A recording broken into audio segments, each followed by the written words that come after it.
underway. Okay. Can we get a roll call, Diane, or is she still out? Let's, we can do this. Garrett. Here. Garrett Wong is present. Captain Mailer. Present.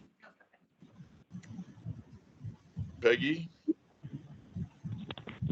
Present. Scott Seltzer. Present. And Chris. Here. Okay.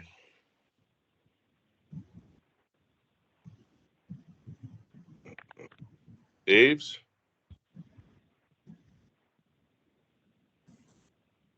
No, Aves is not there.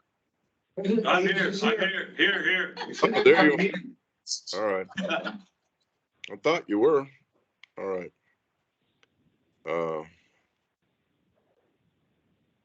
Did I miss anyone? Where's Mike Robbins? He's right below you on my screen. Okay. Yeah, it doesn't show up on my screen here. I'm here. There he is. There he is. Okay. Hi, Mike. Did I miss anyone? Commissioner Mackey. Commissioner Mackey, Kevin.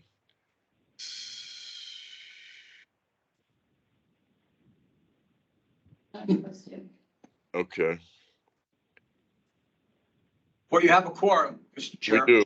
We have 7. So with that, I guess we'll rotate to the Pledge of Allegiance. All land leaders. I pledge allegiance to the flag of the United States of America and to the republic for which it stands, one nation, under God, indivisible, with liberty and justice for all. Thank you. Paul, you got a safety minute today? Mr. Commissioner, good afternoon. It's more of a safety reminder or a quiz. Okay, because everybody, well, the port staff, we all got it right on Monday, which was good. So you're leaving the port here, you're getting onto the AC C Street couplet. Who has right of way, you or the vehicles already on the highway? Right on the highway. Exactly. Yes, sir. Vehicles on the highway. But for some reason in Alaska, we always don't get that right, or we don't act like that. So the vehicles on the highway have the right way. Give way to them. Thank you. All right. So there was a question about the agenda. Commissioner Robbins thought that perhaps we would need to change UKC to new business. However, it was raised in the minutes of the previous meeting. So, I mean, it makes no difference to me whether it's new or old, but we have been talking about the terminal operations manual for a while, and that is an old business item, and this is part and parcel of that. But does anybody have anything else to say about the agenda? Well, Mr. Chair, I will only have added it as item 7B. Rob. Under old business, right? And I'm fine with that, but if, I'm not opposed to making it a new business item. I don't think it matters that much at this point, but I'd certainly welcome a motion to approve the agenda as written or to amend it, whatever. Commissioner Mangulich, motion. Second. Who seconded?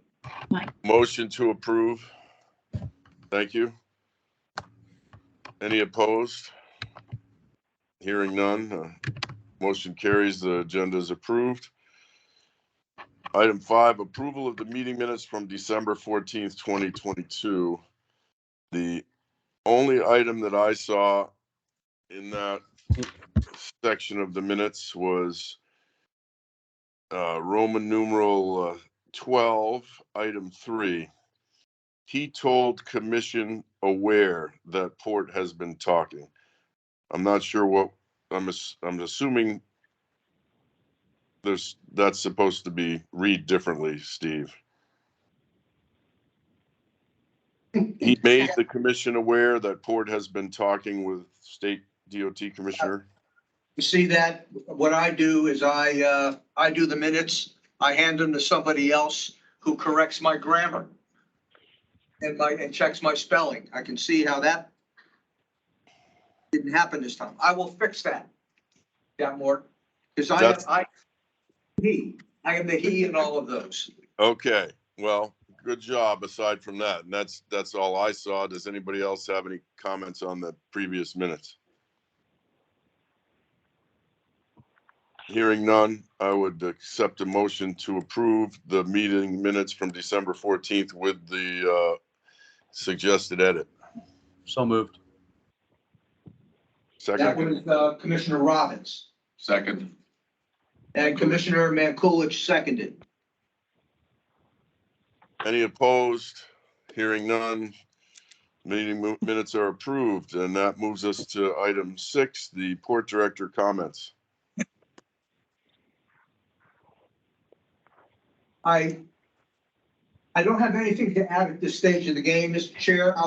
Let's go directly to the staff reports because I'm covering a couple of staff reports today in the absence of John Bailey and Jim Jager, who are taking some well-deserved time off.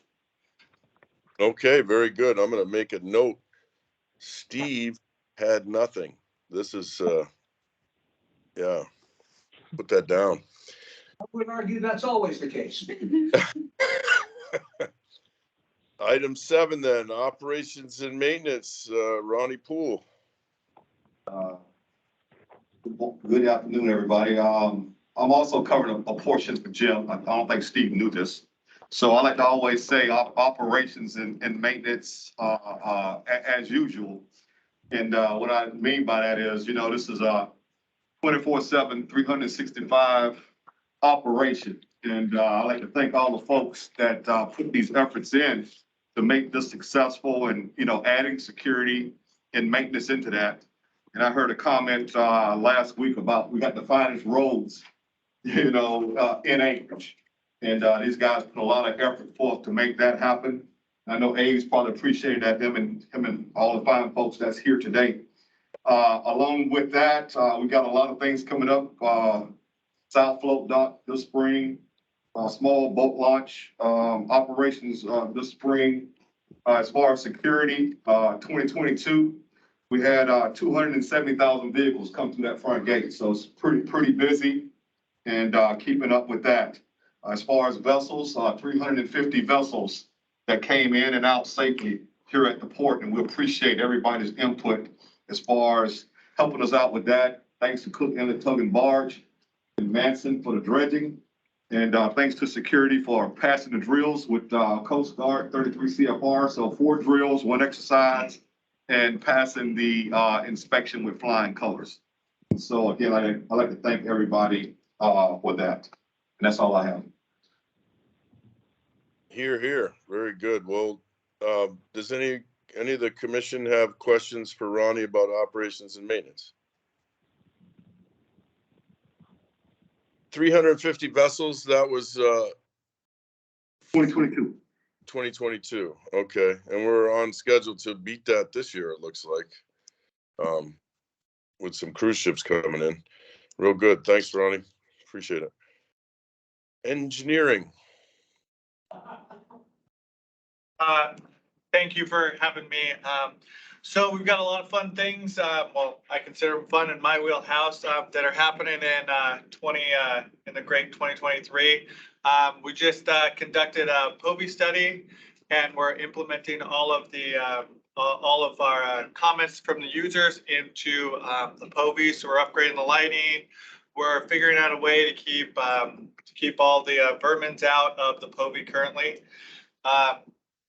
we're learning all the new things at the PCT, so that'll be kind of trial and error. We're currently looking at the quick release hooks and covers that we can put over those so that they're working when we need them to work.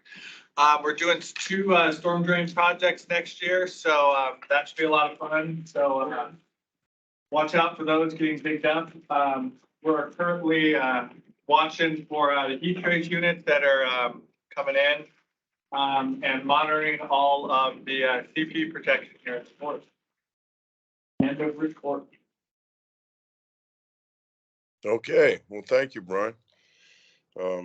Any questions from the commission for engineering staff? Okay, hearing none, PAMP. So I'll touch on 3 topics related to the modernization program. First one being that I think we had our last meetings. Was it the day before or the day after the design advisory board was scheduled to meet? Trying to remember. I think it was the day after. And I may have said something there, but the design advisory board met, forwarded a recommendation for a basis of design for the cargo docks that is different than the one that was approved in July of 2021. So that the way the process works is the board votes on it. It passes the recommendation to the mayor, and the mayor chews on it and then creates the documentation that then goes to the assembly for the assembly's final approval. In this particular instance, the vote was not unanimous for this new design. And when you don't have a unanimous vote for the new design, the folks in the minority get to write a minority report that gets sent to the mayor. We gave them the January 20th due date for that, which they met. So the mayor now has the minority report for the from the folks on the opposite end of the direction that was sent forward. The assembly also has a copy. The Anchorage Daily News also has a copy of that minority report. But the mayor's chewing on it and will probably late February, early March forward the recommendation that he puts together because given all the input to the assembly, and we'll have an Assembly Enterprise Utility Oversight Committee meeting where we will vet this thing publicly one more time before it gets on the assembly's agenda for their vote and approval. So that's where that is right now. It's in the mayor's hands for review. We've not been asked to comment on it, but if we do between now and his forward going forward with it, we'll be happy to give him our position on it. As far as the PCT is concerned, I sent everybody the decision that I made with respect to the line soaking exercise. I'm not going to repeat myself. I'll never be more eloquent than I was in that email that I sent you. But with Brian, we're reworking the invitation to bid, give it more of a construction flavor. Because a lot of what was misunderstood by the one bidder on it was how mass fits into the process around here. Mass, what's mass stand for?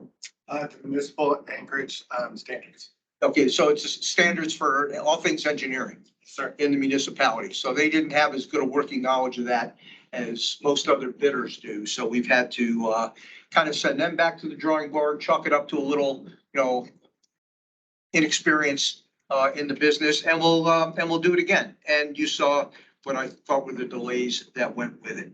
The next item, I see your hand, Mike. Let me get through this and I'll come back to you. Item 3 is the status on the admin building construction. As everybody knows, we broke ground back in December on the first part of the building that's going to get done this winter, which is the driving of the helical piles and pouring of the foundation. Well, what a surprise. As we began to open the ground up or drive the pile, we hit a ton of debris that nobody knew was there. And as we sift through that debris and do some amateur forensic analysis of it, it appears that this entire place down here was a dumping ground for debris from the 64 earthquake. So there's quite a bit of it in the ground underneath that which was paved over to make transit yards and such. Well, you can't just ignore it. So all that's got to come out, and all of that has come out. And it's caused a change order that we were able to fund within the change order authority that we already had for the admin building. So that's the good news.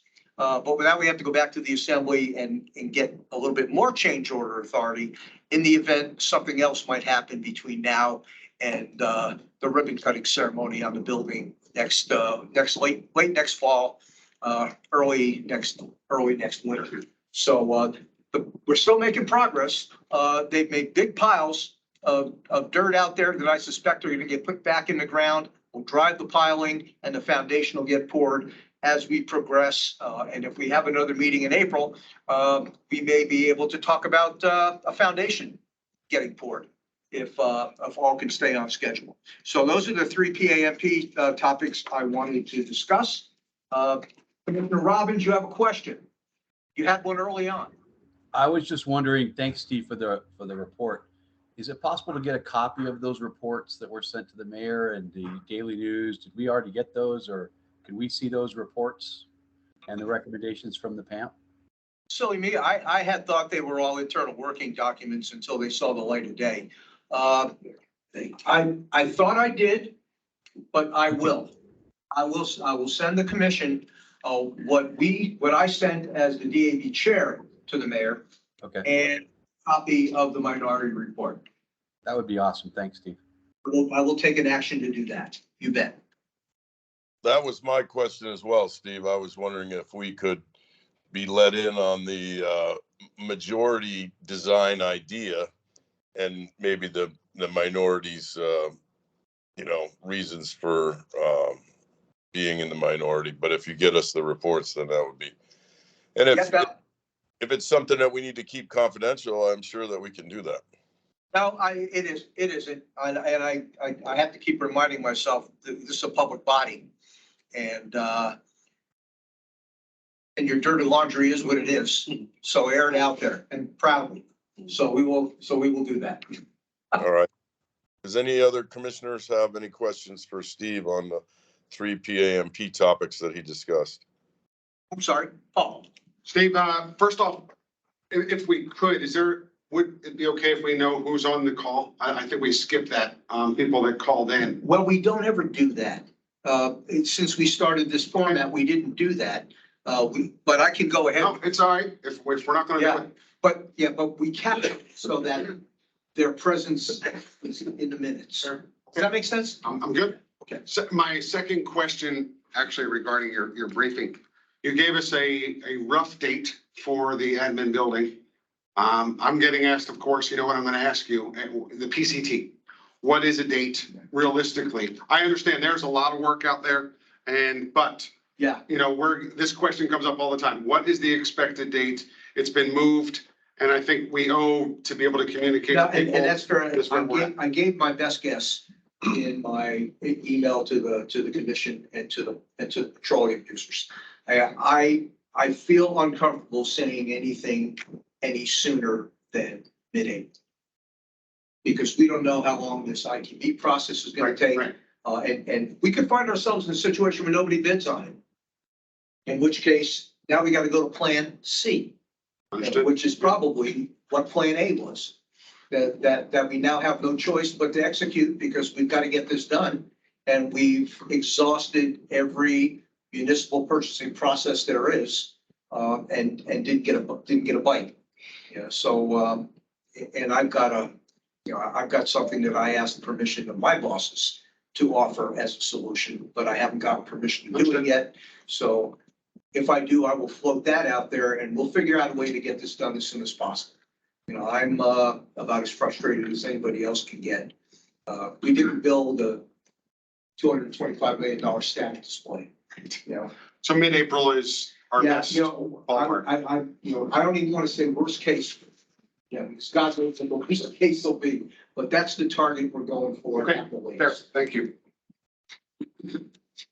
Any other questions for Steve before we go to Cheryl? Hearing none. Cheryl, finance.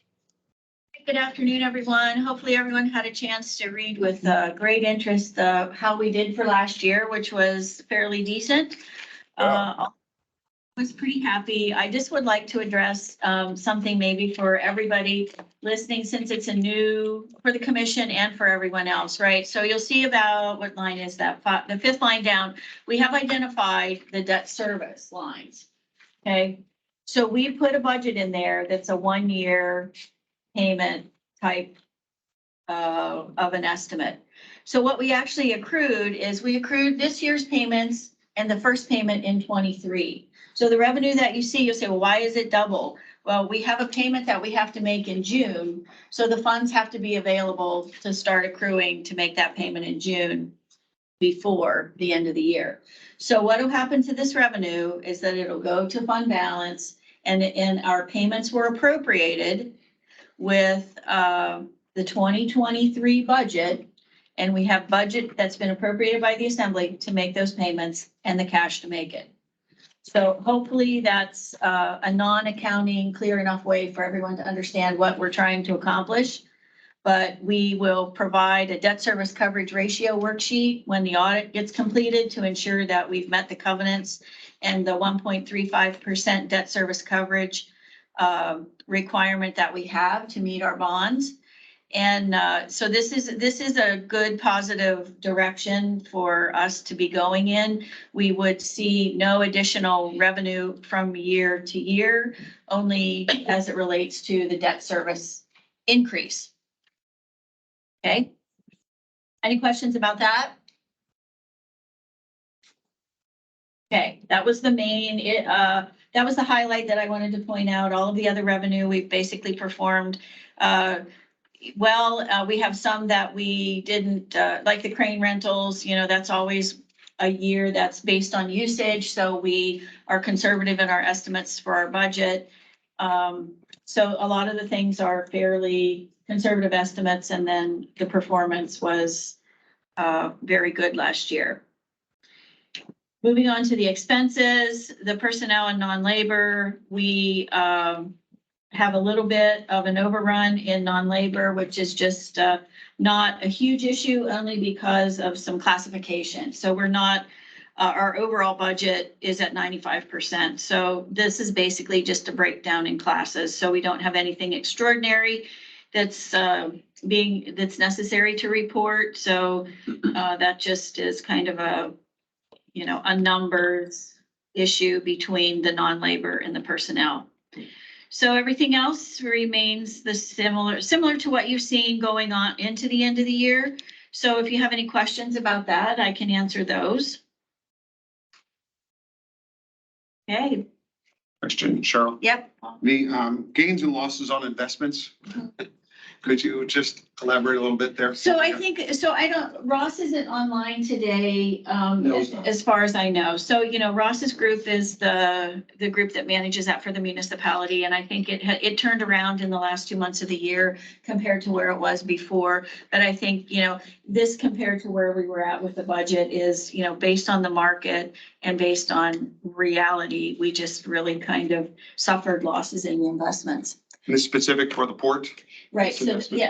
yes, that's, if that's your question, those are specifically port funds that are invested. So part of your cash balance is invested in municipal pool, and then, well, the cash balance is in the municipal pool for investments. So that those funds is where we see the gains and losses up here. So this money, our portion, is divided out. There's a formula for division based on percentage. It's a tough year. It is. So Cheryl, who picks the investments? Right, that's a good question. It's governed by municipal code. Okay, so we just don't suck at investing as well. No, Because Because that's what people are gonna think. Well, It's the next letter to the assembly, is how we suck at investing. well, it'll be municipal wide. I mean, the municipal cash flow, and if Ross is, that's his world and his lingo. And he's explained it to me that it's a situation of, you invest in things that you're, I just off- lost off. so, it's, people pick those investments. We have advisors that help the municipality pick those investments within the realm of what the Anchorage code gives us the ability to invest in. So, it really kind of, potentially, we hope to see in 2023, a turnaround. Most years, I didn't go back to see how many years we've had gains. It's all, but I think that for as long as I've been here, you're just used to seeing gains. We've always made very. We're spoiled. Yep. Yeah, so over a 10-year period, we're probably still ahead on the investments, but yeah, it was a tough year. I would agree. Thank you. Okay. Anything else? Okay, and then the second page of the financial report is your 10-year tonnage. With some excellent news. This is the highest year in the last 10 years. And I think it's a little bit longer than that, right, It's the Steve? highest year ever. Right. Yep, so good news all around for us. We didn't really see a decline in any of our commodity lines, so we're very happy. So if anyone has any questions, I'm happy to answer them. Oh, I have one more thing.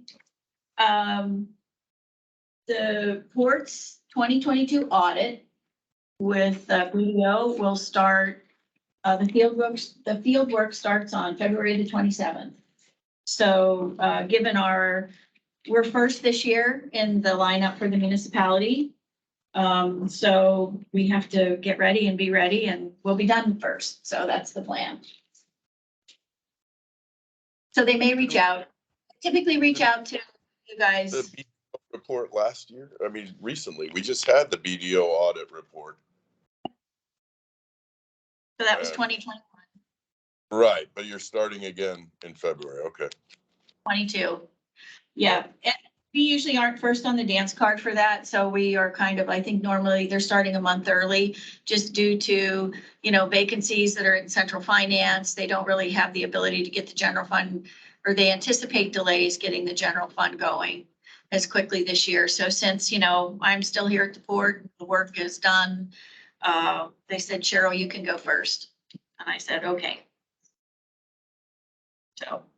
So we should be done earlier. I don't know that that'll get our report issued. We'll be done with the work and the statements will be completed, but BDO doesn't issue until everybody's done. So you won't be expecting the 2022 report probably till July or August. Shall I have one more question? Under legal, that's a big gain, right? Because the litigation was finished and we budgeted a great deal of money for the annual. We saved a great deal of money there. Where's that funding?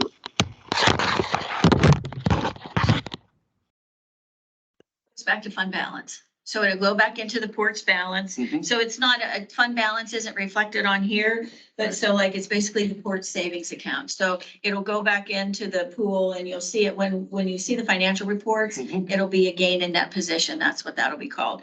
So you'll gain your funds back. So what that gives you in the future is the ability to reappropriate it when we do the budget. So it doesn't really go anywhere, but back to the port. So in 23 in the budget, what did we have for legal? Is it about the same? Or? It is about the same, and Steve and I usually talk to Bob Owens before, that's not a number that we have no idea. So Bob usually gives us that number. Okay. And so he did estimate 1.5 million again this year.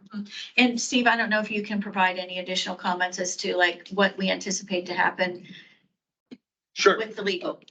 Just briefly, because I'm speaking theoretically, is because of where we are in the litigation process, and that now the judge has the rebuttal comments from DOJ, and we have, I believe, provided our comments to the DOJ comments. That's all back now in the hands of the court.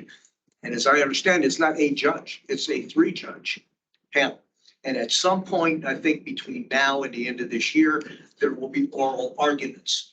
And this is all back in DC. Yep. So we're gonna have to, cover the cost of sending our attorney team to DC to do those oral arguments, which I think is over a couple of days, before it gets turned over to the judge panel. Yeah, To make okay. a final ruling, which we hope will happen before this time in 24.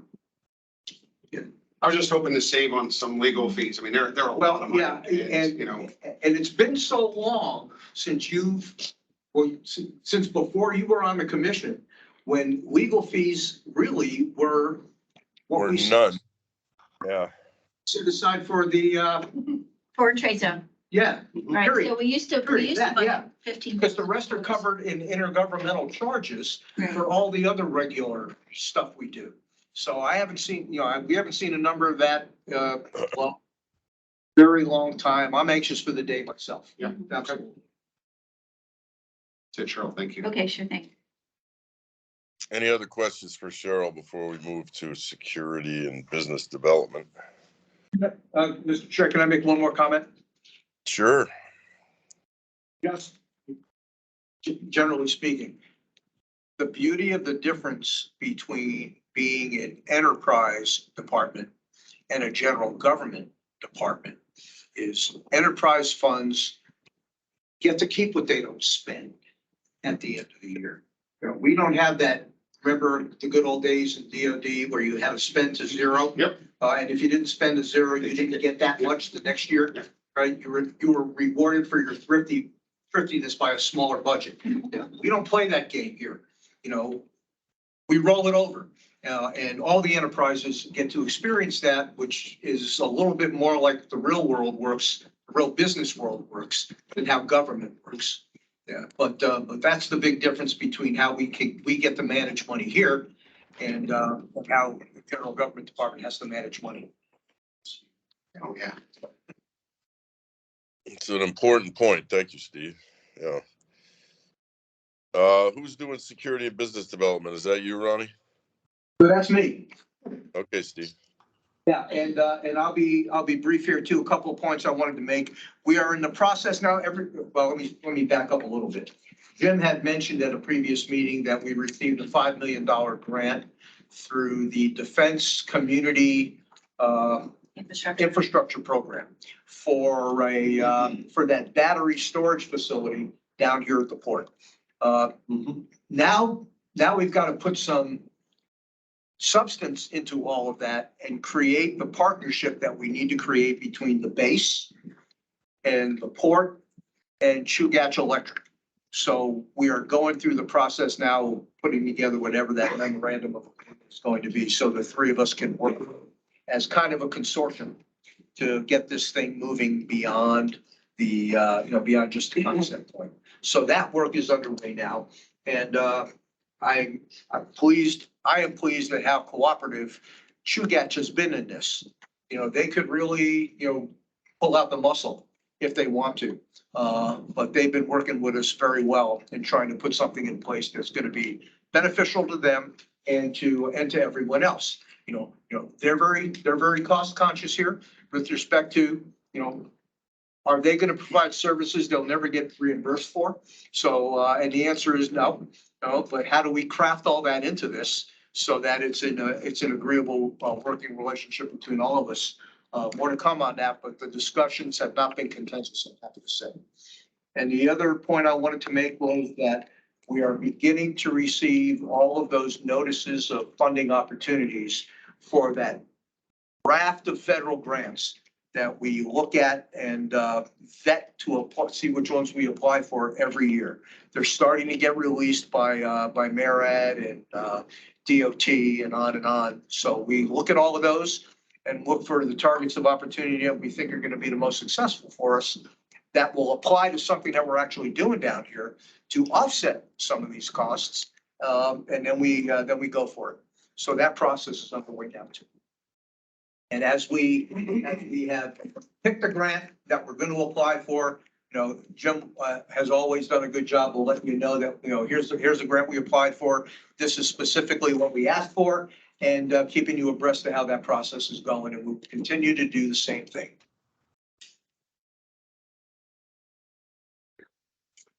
Well, Jim's Yes. gonna be very busy. Or, Yes, he is. are there any grants that we could apply for remediation of, like digging holes in the ground where we're, I mean, picking up stuff that's been covered over, right? Oh, Like, yeah, environmental remediation kind of Right. things. There are some. And to your point, whenever we see one of those things pop up, we certainly go after those. because I'm gonna not find stuff like that. I mean, all we've all make jokes that they're pulling stuff out of the ground and I'm like, is that structural? Because I think it's all that's holding the stock up at this Now, point. Like, your point's absolutely right. In fact, the folks that are, that have the lease with us for the property to put up the cell tower had to stop doing their thing because they get contaminated ground up there and reported to DEC and go through all those steps. So we fully anticipate anybody that's going to do anything that requires some amount of earth moving on that Track J property is going to find something.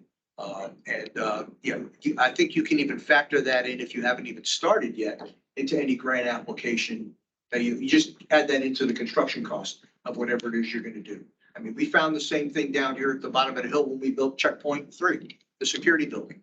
It was all contaminated because that's where the fill stand was for the big Army fuel facility that was down here.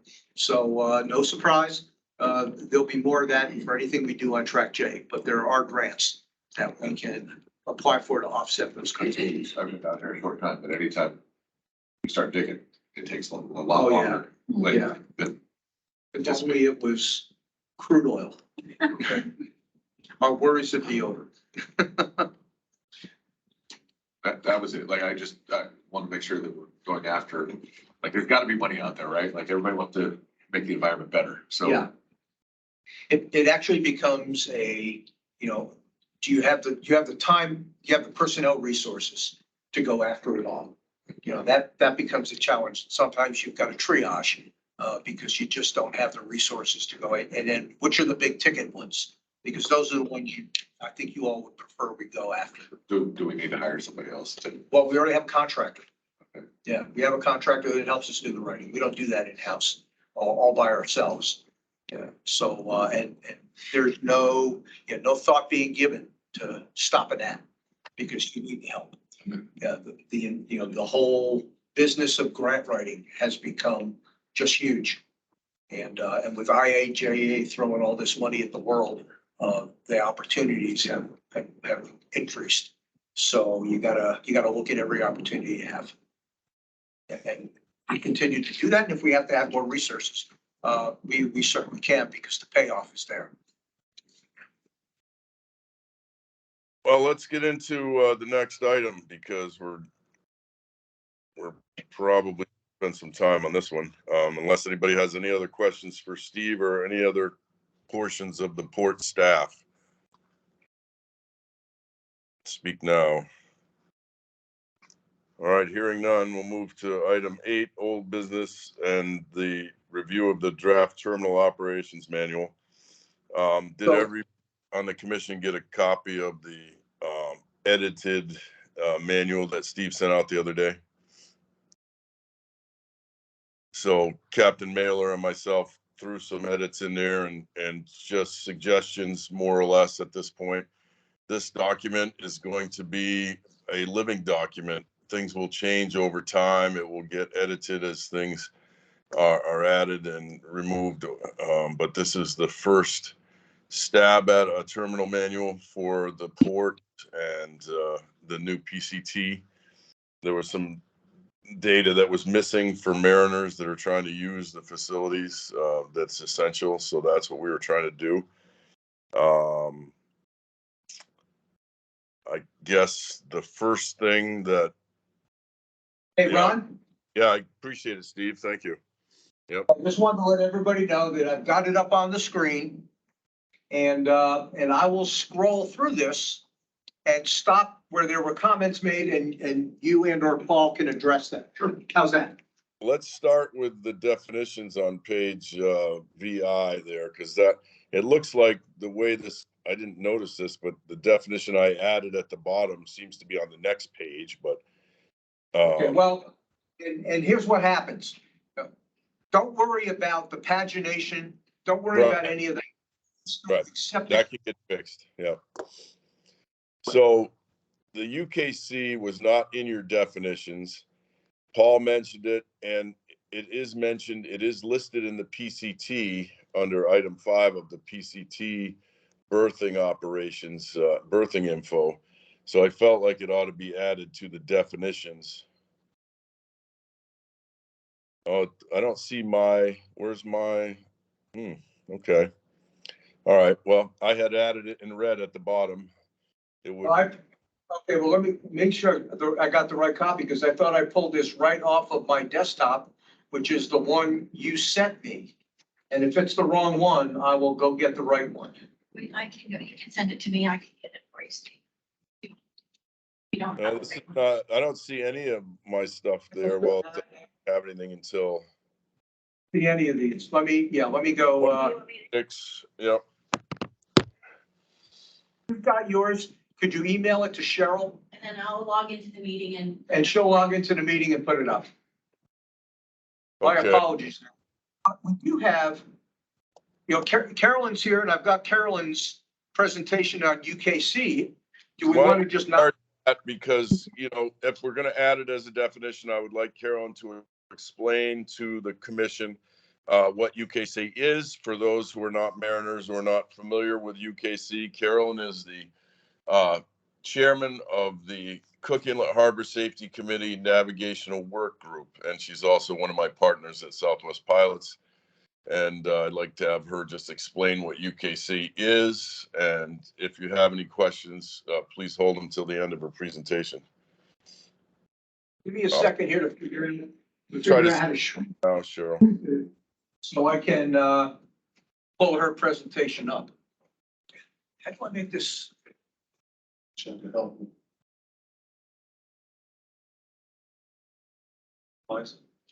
Escape on your keyboard.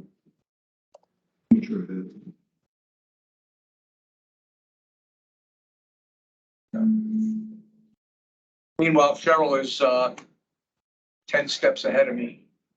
Yeah, I'm just waiting for Ron's email, and then I can put it up for you. All right, I'm trying to do it now, and I'll make sure I get the right one here.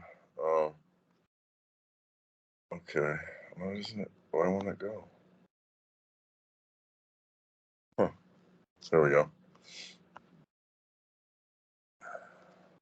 I'm trying to shrink this full screen so I can pull up Carolyn's, let me see.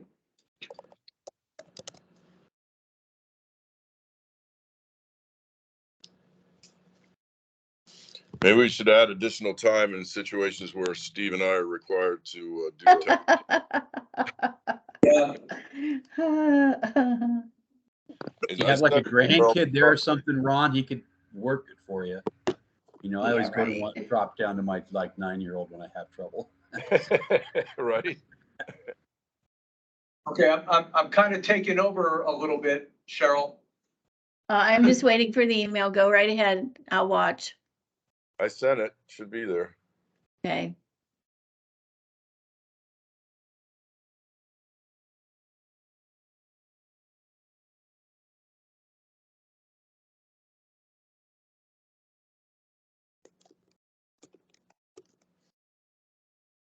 Did you get Carolyn's thing up yet? No? Yeah, I'm working on it. I've, here, yeah, it's taken a little bit of time, but it's on its way.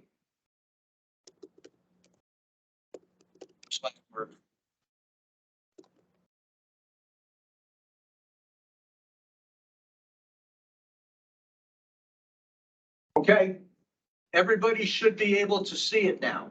I could see it. So I'll just stand over here, so. I'm happy to do your slide flipping. Sure, that'd be That great. I think I can do. Okay. It's very.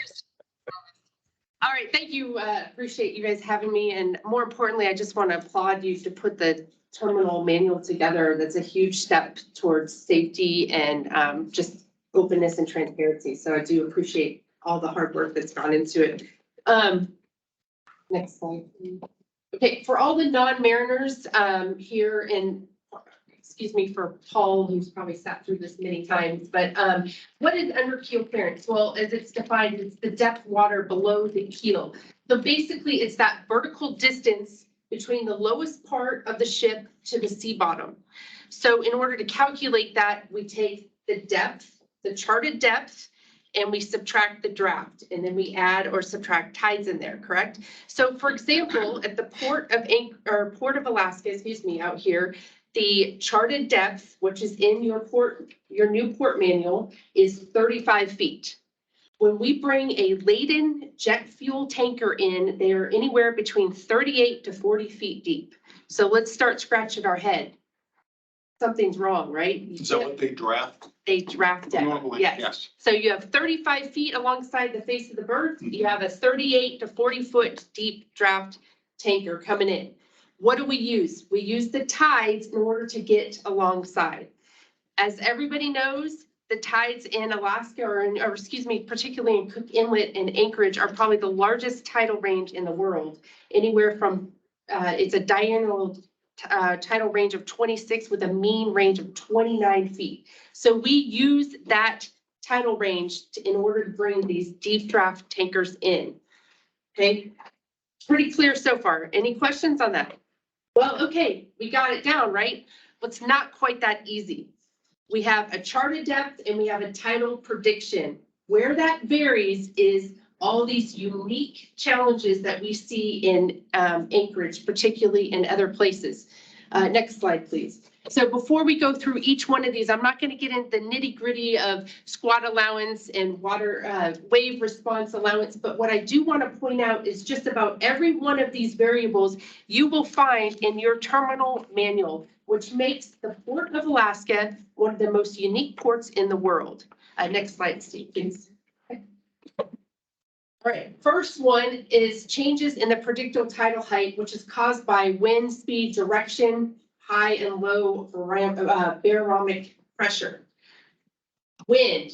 Everybody's been out here in the wind. We have strong northerly and southerly winds. And what happens if you have sustained winds? For example, many years ago, we had sustained winds for 2 days, 48 hours, and that predicted tidal range was 6 feet difference in actuality, which is quite a bit. Okay. The second thing is we all know we get these huge storms, so your barometric pressure is going to be low. And again, that will change your tidal predictions from what actually is happening.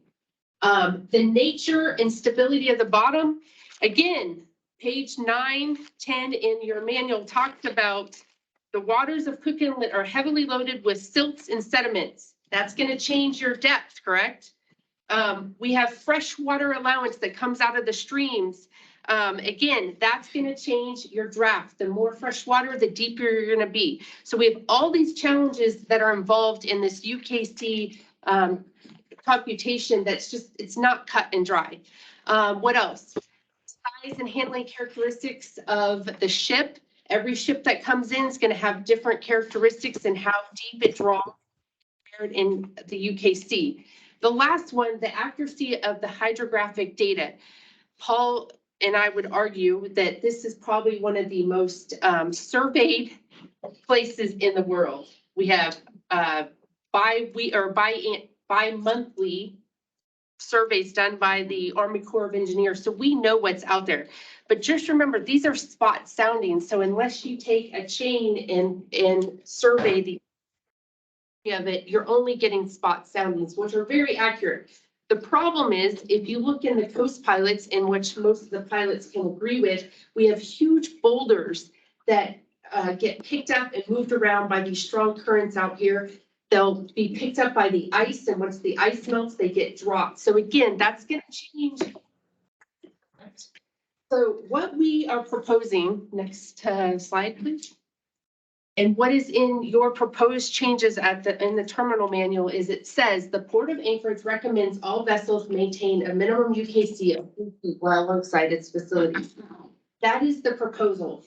Next slide, please. feet. This is your safety margin on a 600-foot vessel between you and the bottom. How comfortable are you with that? Pretty tight, huh? Well, why do we say, well, we've had historical presidents for over 3 years from starting as even past this, but the U.S. Coast Guard has put out 3 letters, 1994, 1998, and 2001. They all advised UKC in the Port of Anchorage, now Port of Alaska, 3 feet. So we're aligning this manual with that historical precedent or best practices. The second thing is the Southwest Alaska Operating Guidelines, the pilots who are considered the maritime experts in this area have in their guidelines reading that vessels shall maintain a minimum of 3 feet under keel clearance, allowing for maneuverability of the vessel at all times. So here's the key. We want to be able to maneuver that vessel at all times. How much time does that give you? Well, here's your 3 feet. Every foot, that tide will drop in 12 minutes. So that gives you 36 minutes to be able to get tugs, pilots, and get that ship off the dock before you're on the bottom. It's not a lot of time. And again, that is an average. Sometimes it's faster and sometimes it's slower, but it's an average between 30 to 40 minutes is how much time this safety margin is. Okay. Thirdly, tote and Matson. Is there anyone with tote and Matson on the call today? There are. Okay, does anyone want to speak up for the policy for tote and Matson? Because I don't want to speak out of turn. Okay, I'll just take it then. Here with Matson. So I'll just confirm that that is the Matson requirement. It's 3 feet under keel. Okay, and you use 3 feet. And how about tote? Is anybody with tote on?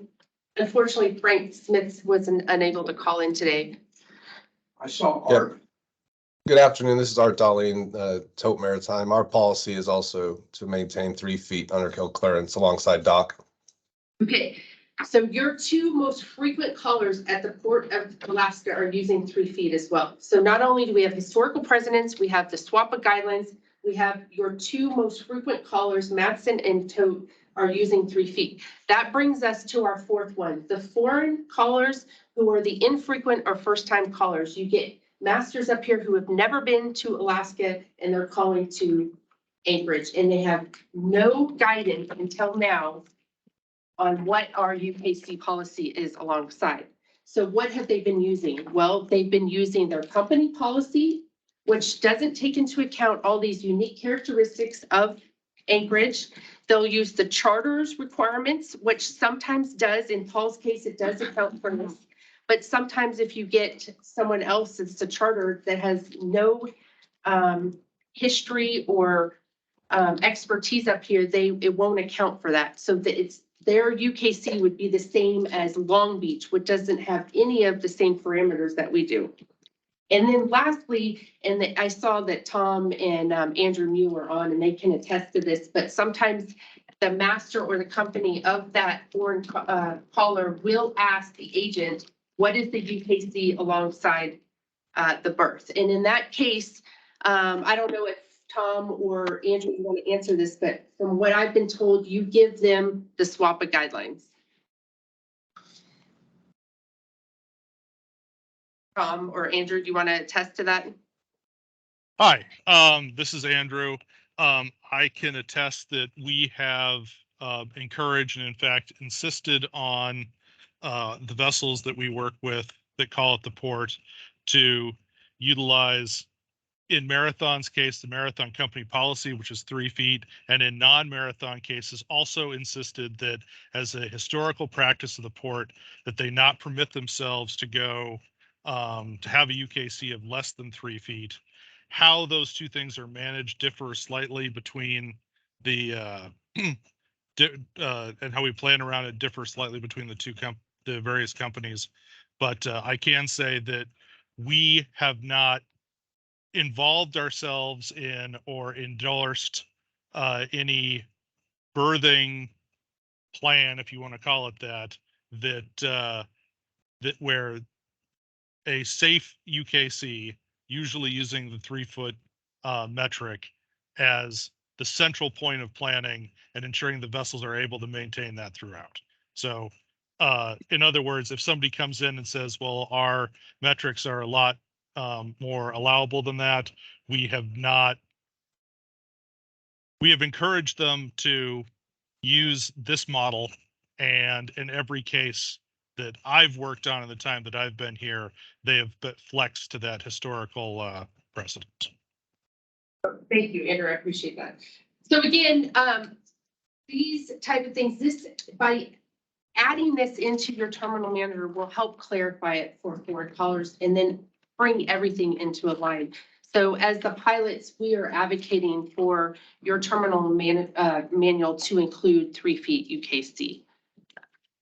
Does anyone have any questions? So what are the ship? What happens then?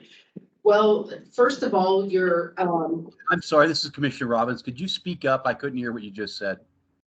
question was asked, what are the consequences of hitting the bottom? Is that correct? Yeah, Okay. what happens? Okay. What happens? Well, there's many consequences, and Paul, feel like you please add into this, but number one, you're in direct violation of US Coast Guard. But more importantly, you can damage the bottom, you can damage the ship, and you can put people in danger, and it could be an environmental disaster. So we do not practice touching the bottom. If you go to the Gulf of Mexico up the Mississippi River, they have flat bottom ships. We do not have those, and touching the bottom is a terrible practice, and you can have all kinds of. I guess my question was more to the point.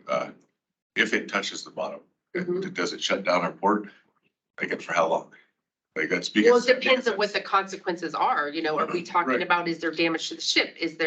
But at a minimum, there'd be a Coast Guard investigation. We talk a lot about food security and everything else, the ships being able to come and go. If we tie up the dock because something can't move, how long Yeah, I don't know if I can answer that question. I think the issue is that, our job as pilots, our job as charters is to prevent that from ever happening. And then the next question is 3 feet enough? 36 minutes to get longshoremen here to toss lines? Like this?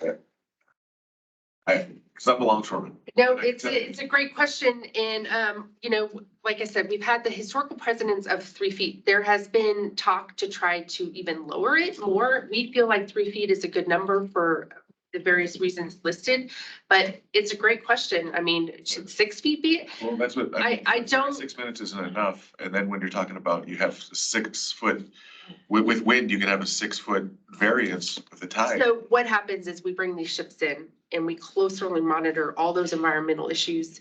We closely monitor the tidal range. We're monitoring it real time versus what was predicted. And if there is ever a close issue, then generally there's a pilot on standby. But yeah, it's a challenge, and that's what makes the Port of Alaska a very, very challenging for these various reasons listed. So what happens if? I see Mike has his hand up. I'm sorry. I didn't realize that you had your hand up as well, Paul. Go ahead. You started. Answering Chris's question, what happens if a vessel grounds? There is Coast Guard regulations on grounding of a vessel, of a commercial vessel. It's a reportable marine casualty. So effectively, they're stopped. The Coast Guard will have to come out and do an investigation, probably drug and alcohol testing, and you could have an issue. Certainly depth, if they're not managing and it's getting deeper, as the tide is dropping, it's going to get worse. So you have to take into account the current situation and how you're going to mitigate that risk. The Coast Guard doesn't want to make it worse, but they are going to get involved and do an investigation. There is a requirement in regulation to be reported. So when you touch bottom, there's no gray on this. You have to report. That's a grounding. And so part of my concern is as a longshoreman and working down here, the plan for the modernization, right? Are we going to be able to run 2 ships at one time, or are we going to go down to only being able to run 1 ship at a time? If we can only run 1 ship, what do we do if something happens, right? I mean, there has to be. So, like, I know the original plan that I heard was, we're gonna replace the section and be able to work both ships at the same time and move it down. But that went out the door with, now we've got a new plan and Jacobs is supposed to be coming up with a plan, right? No, that hasn't gone in. Okay, well, no, but I mean, it's just, there's a lot of rumor going around, like outside of here, and I know that's, Yeah, no, I get it. so, but, is 3 feet enough is my. Chris, that's an important. I mean, that is a very, very good question, and, I'll let you add, I've given my 2 cents. We as pilots feel it's like that's pilots have to wear 2 hats. We have to wear the commerce hat, but we also have to wear the safety hat, and the safety hat is always going to trump the commerce hat, but we don't want to shut down anything either. And we want to be efficient and effective, but also safe. And so with that, we feel like 3 feet is the right number. It's proven correct over the last 30 years. But it may not ever be enough, but in our case, we've got to still be able to do commerce. And in order to do that, then we've got to be reasonable. And when you get down to these, 3 feet or less, anywhere 5 feet, 3 feet less than that, you have all kinds of risk assessments going on to ensure. Yeah. I come at it from a point where I don't know. Like, I'm not a captain. I'm not in petroleum. But that is a great question. It is a really good question. And I know Yeah. my family needs groceries. Yep. Yeah. So. Hey, Mike, okay, let's move on. Mike, you had a question? Because I want them to hear you. Mike, you're muted. Yes, thanks. I know I was just waiting to get to my unmute button. Carol, thanks for the presentation because I'm probably the biggest layperson in the room, so I appreciated understanding what UKC is. So you said as pilots, so you represent the pilots, is it the Pilots Association, that you're their official representative. So when you talk, you speak with their authority? Yes, so our president has given full authority. That is correct. Cool. I just wanted to make sure. I wasn't sure. Yeah, and it's in our guidelines. Our guidelines have been around for, Ron, do you want to say probably 30 years maybe? But it is That's correct. it's clearly written in our guidelines for the 3 feet UKC. Right. I wasn't asking about the 3 feet. I was just trying to understand the other thing. And then you said that when the ships are at the dock, that we monitor that. Who monitors the depth? Is that the port or is that the ship? I mean, can you just explain that a little bit to me? Yeah, that's correct. So the ship personnel are responsible for monitoring to that. So you have a chief mate, and then you've got watch standards, and then also the master as well. Now, in cases like Marathon, they bring on port captain who also monitors, but when you have other ships like Idemitsu, Charters, and Delta, they do not have that port captain, so they don't have that second eyes on it. So, but it is the responsibility of the ship. And the one last question I had is, so we were talking about I saw the Coast Guard letters 94, 98, 2001. When was the last time we had a ship run aground or had to stop the port because somebody was not monitoring properly or somebody ran aground? We have not had that recently. We have had to pull ships off the dock into deeper water and anchor out there. But we've not had a reported incident in, I don't know how many years. Ron, do you have any history on that? Got to go back to the 80s when there was a tanker trying to turn in the ice and was unable to turn, and I believe they did ground briefly. That would be bad, huh? Turning in the ice, ouch! I can imagine. Okay, so we have had to pull off ships in, I wouldn't say recent years, but if it gets close, then they'll bring a pilot on board, and then we come off a couple ship lengths and into deeper water. So the monitoring keeps us from getting in trouble. That's why we monitor. The ship monitors, or the crew monitors what's going on and takes into account all these factors that you were talking about before. That's correct. Yeah. Okay. And the last question, I'm sorry to ask so many questions. I don't mean to. Oh, this is great. I mean, this is a great conversation. Why are we adding this 3 feet now? I don't understand. if we're not having an issue with it, is there some reason we're adding the 3 feet now? Is there, I mean, why are we doing this now? Yeah, Let that's me a great take question. that, Carolyn. Let me take that. We haven't had a terminal manual prior to this, Mike. This is our first attempt at a terminal manual. Previously, it was just in the tariff, which is not something that a vessel coming to the terminal would ever see. So they need this information. They need the safe working load of the bollards on the dock. They need the approach speeds. They need all this information. And that's why we initiated the terminal manual. So Let me add to that too. If you look around the world, most terminals have a terminal manual, and most of them, not all, but the majority of them define the UKC and what their policy is. So it's laid out pretty clearly for most ships that go to almost all docks throughout the world. true. Okay. Excellent presentation, Carolyn. Does anybody else have any more questions for Carolyn? Anybody have any questions Chairman, about KC? Yeah, Chairman, this, go ahead. Mr. Chairman, do I have the floor? I don't, is that you, Abe's? I can't see her real well. So, sorry. Yes, go ahead. And I'd like to ask a question. Sure. Actually, a couple of 3 questions. Yes, sir. We just mentioned that there has been no terminal manual prior to this. Right.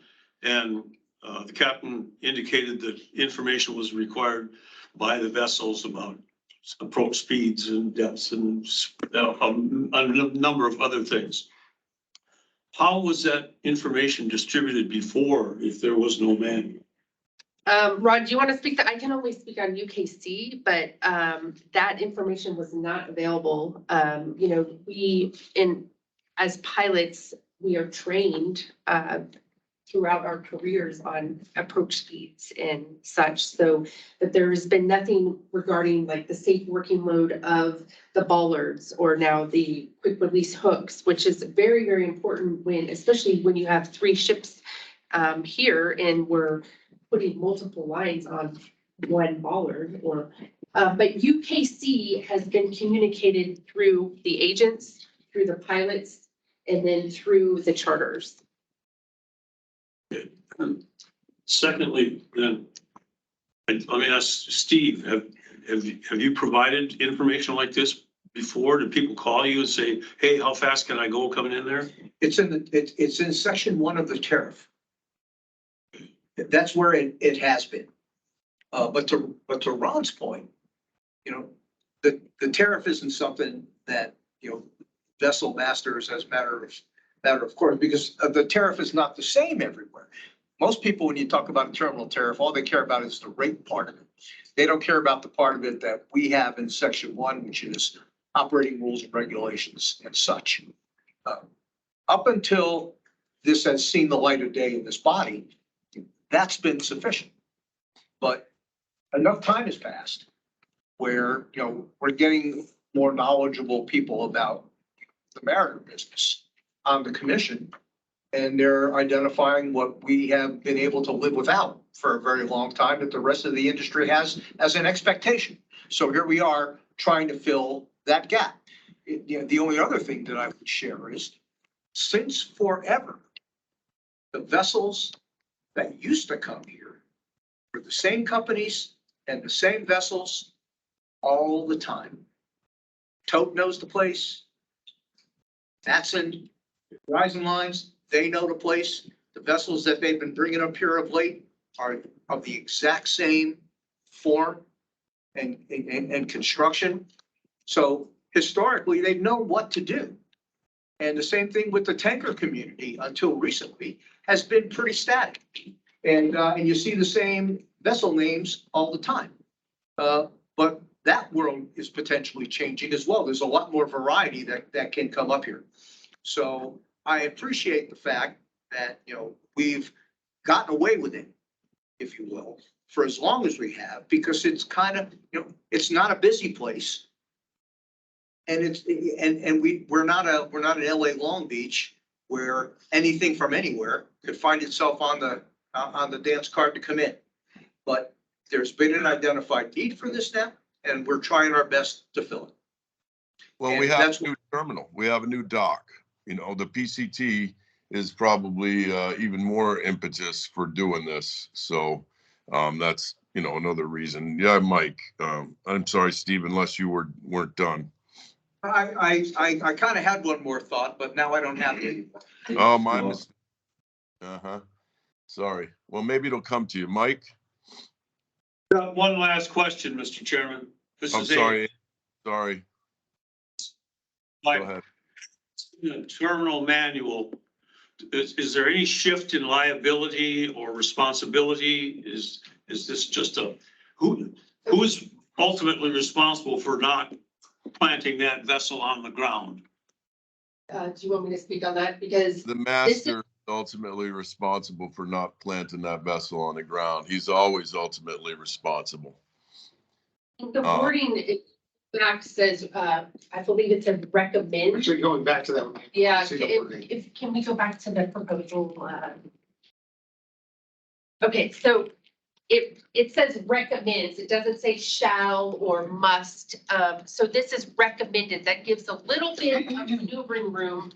We would like to see 3 feet again so we can maneuver the vessel at all times. So if we need to come off, we've got enough room to come off, but it gives enough room that if you feel it's safer to keep it alongside at 2.8 feet, then that is up to your decision. It also does not have any enforcement. The only enforcement that happens is the Coast Guard if you ground. So then one last question.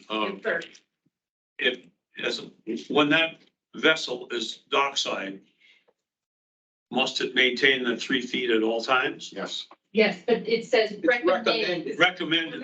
We're not using must or shall. We're not Okay, using that language all right. because we don't have any enforcement body to enforce it, like you said. So, and that is done by the vessel through their monitoring systems, measuring that distance Yeah, between. we can't send a diver down with a yardstick. Well, it's in your job description. Other duties as a. Yeah. It's in No, Paul's. but ideally, the master is monitoring the tide, and then if it's going to be close, they will call pilots and tugs well in advance so that we can maneuver the vessel off the dock until the tide comes back in and there's adequate UKC. So if we enter this recommended paragraph, the Port of Anchorage recommends all vessels maintain a minimum UKC of 3 feet while alongside its facilities, then we can, or we may also want to insert something to the effect of what Puget Sound uses is the vessel, all vessels alongside the terminal must remain afloat at all times. So that's basically what the Coast Guard is saying. As Paul mentioned earlier, if you touch the bottom, that's a reportable incident. So as long as you remain afloat at all times, you don't have to report to the Coast Guard. And that is enforceable by the Coast Guard. We don't really have enforcement powers as a port. So that if we wanted to have an absolute, we could add that as well. But we're starting with the 3 foot recommended because that's what Tote, Madsen, Swappa, everybody uses and have used. And the Coast Guard did endorse in 3 different letters. So that's why we got to the 3 feet to answer Chris's earlier question about, is that enough? Anything else, Aves? Does anyone object to this? I don't know. Mike got his hand up. Let me see what Mike has to say. Yeah, I barely know enough to object to anything. So I just am trying to get educated. So it seems to me that if we're not changing an operating procedure, we're just writing down what we've always sort of done, which is we recommend that you keep 3 feet. If you think you need 5 feet or 4 feet or whatever, that's up to the guy that's running the ship, is what you're telling me, right, Ron? Yes. So if it dips to 2.5 feet and the guy running the ship thinks it's safe to be there, I mean, ultimately he's the one that's going to lose his job if he grounds that ship and shuts down the port or whatever, right? I mean, he's responsible, right? That's right. Okay, so I had a different question. I mean, I think this issue is, I mean, if we're gonna recommend, we should recommend guidelines for everything, I would assume, to keep the port open. So I don't think that this is a major issue, but why are we doing, is the new operator's manual, is that something that the port, that our commission will govern? So we'll be the one who decides what goes in and out of there? I'm trying to figure out how this all relates to the manual. And are we going to vote on the manual and decide what it's going to look like and decide when it gets updated? Or is this I'm trying to figure out, because it's not like our rate increase where we set that and we say, this is what we recommend. Are we going to recommend this port operator's manual to the assembly and they're going to approve it? Are we recommending it to staff? I'm unclear about how this all fits together with our mission.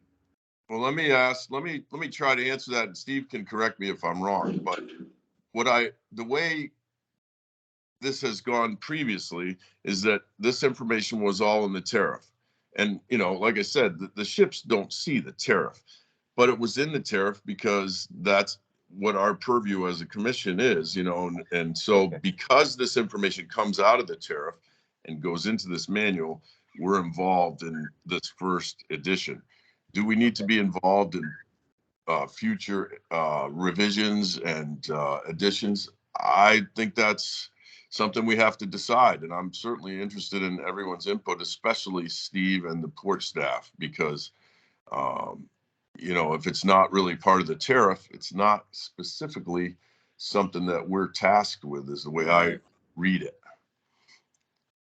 That's what I was wondering. So once we create this document and adapt it, we may lose governance over it, and it may go to the safety committee or to somewhere else, right? That's kind of what I'm hearing. We're not for sure. I don't know. I'm not sure, but I don't believe it has to go to the assembly. Steve? No, I wouldn't think so. I was just being, you know, Okay. I wouldn't guess so either. But yeah, so it's making sense, and I understand. Thanks for indulging me.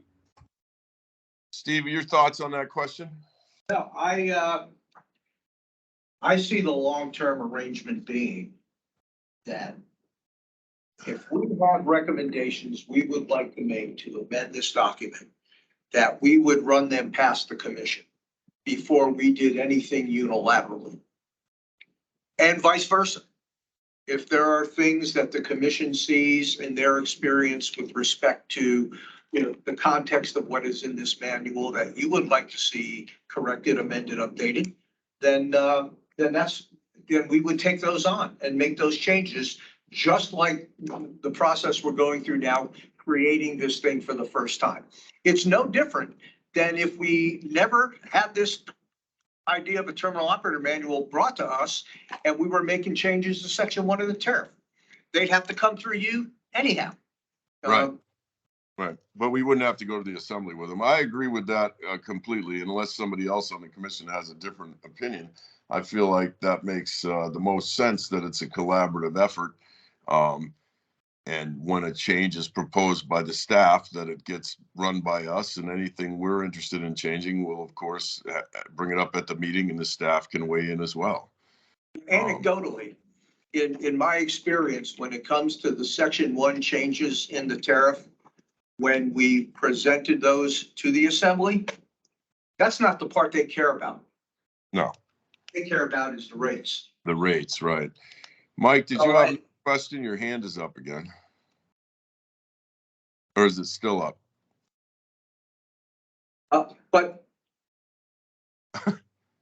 Mike, you're muted. Okay. All right. He took his hand down. All right.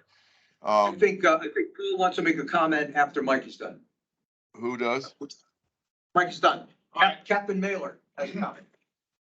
All right, guys, there's a lot to unpack here. I'm gonna, I've got a lot of history on this, a lot of experience, transparency. You guys know, I was the captain of the port for a while, in Alaska. I am the current chair of the Harbor Safety Committee. This is something we've worked on quite a bit.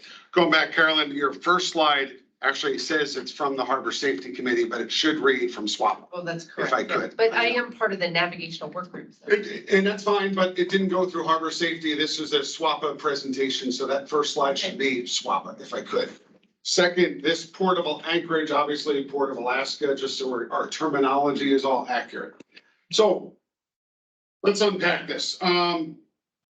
She started with the historical background. Historically, you're accurate. The Coast Guard has three various letters over the years that have said 3-foot UKC and a best practice.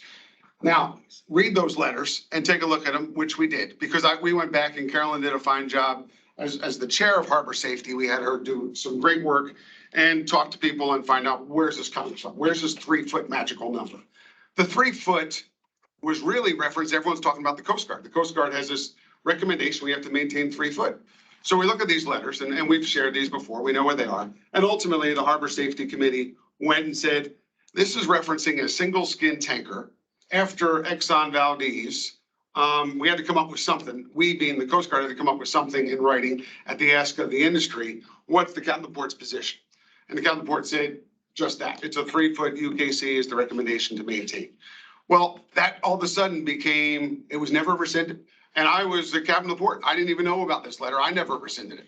So it just stayed in, it was out there. Now, vessels are no longer single skin tankers running out there. All this changed. The whole dynamic changed. As the chair of the Harbor Safety Committee, when we really realized everyone referencing these letters, we went back to the Coast Guard, sent a letter and said, are these letters still in effect? We recommend if they're no longer applicable, please rescind them. The Captain of the Port wrote a letter and said, these letters are hereby rescinded. They're no longer applicable. So that's a big deal.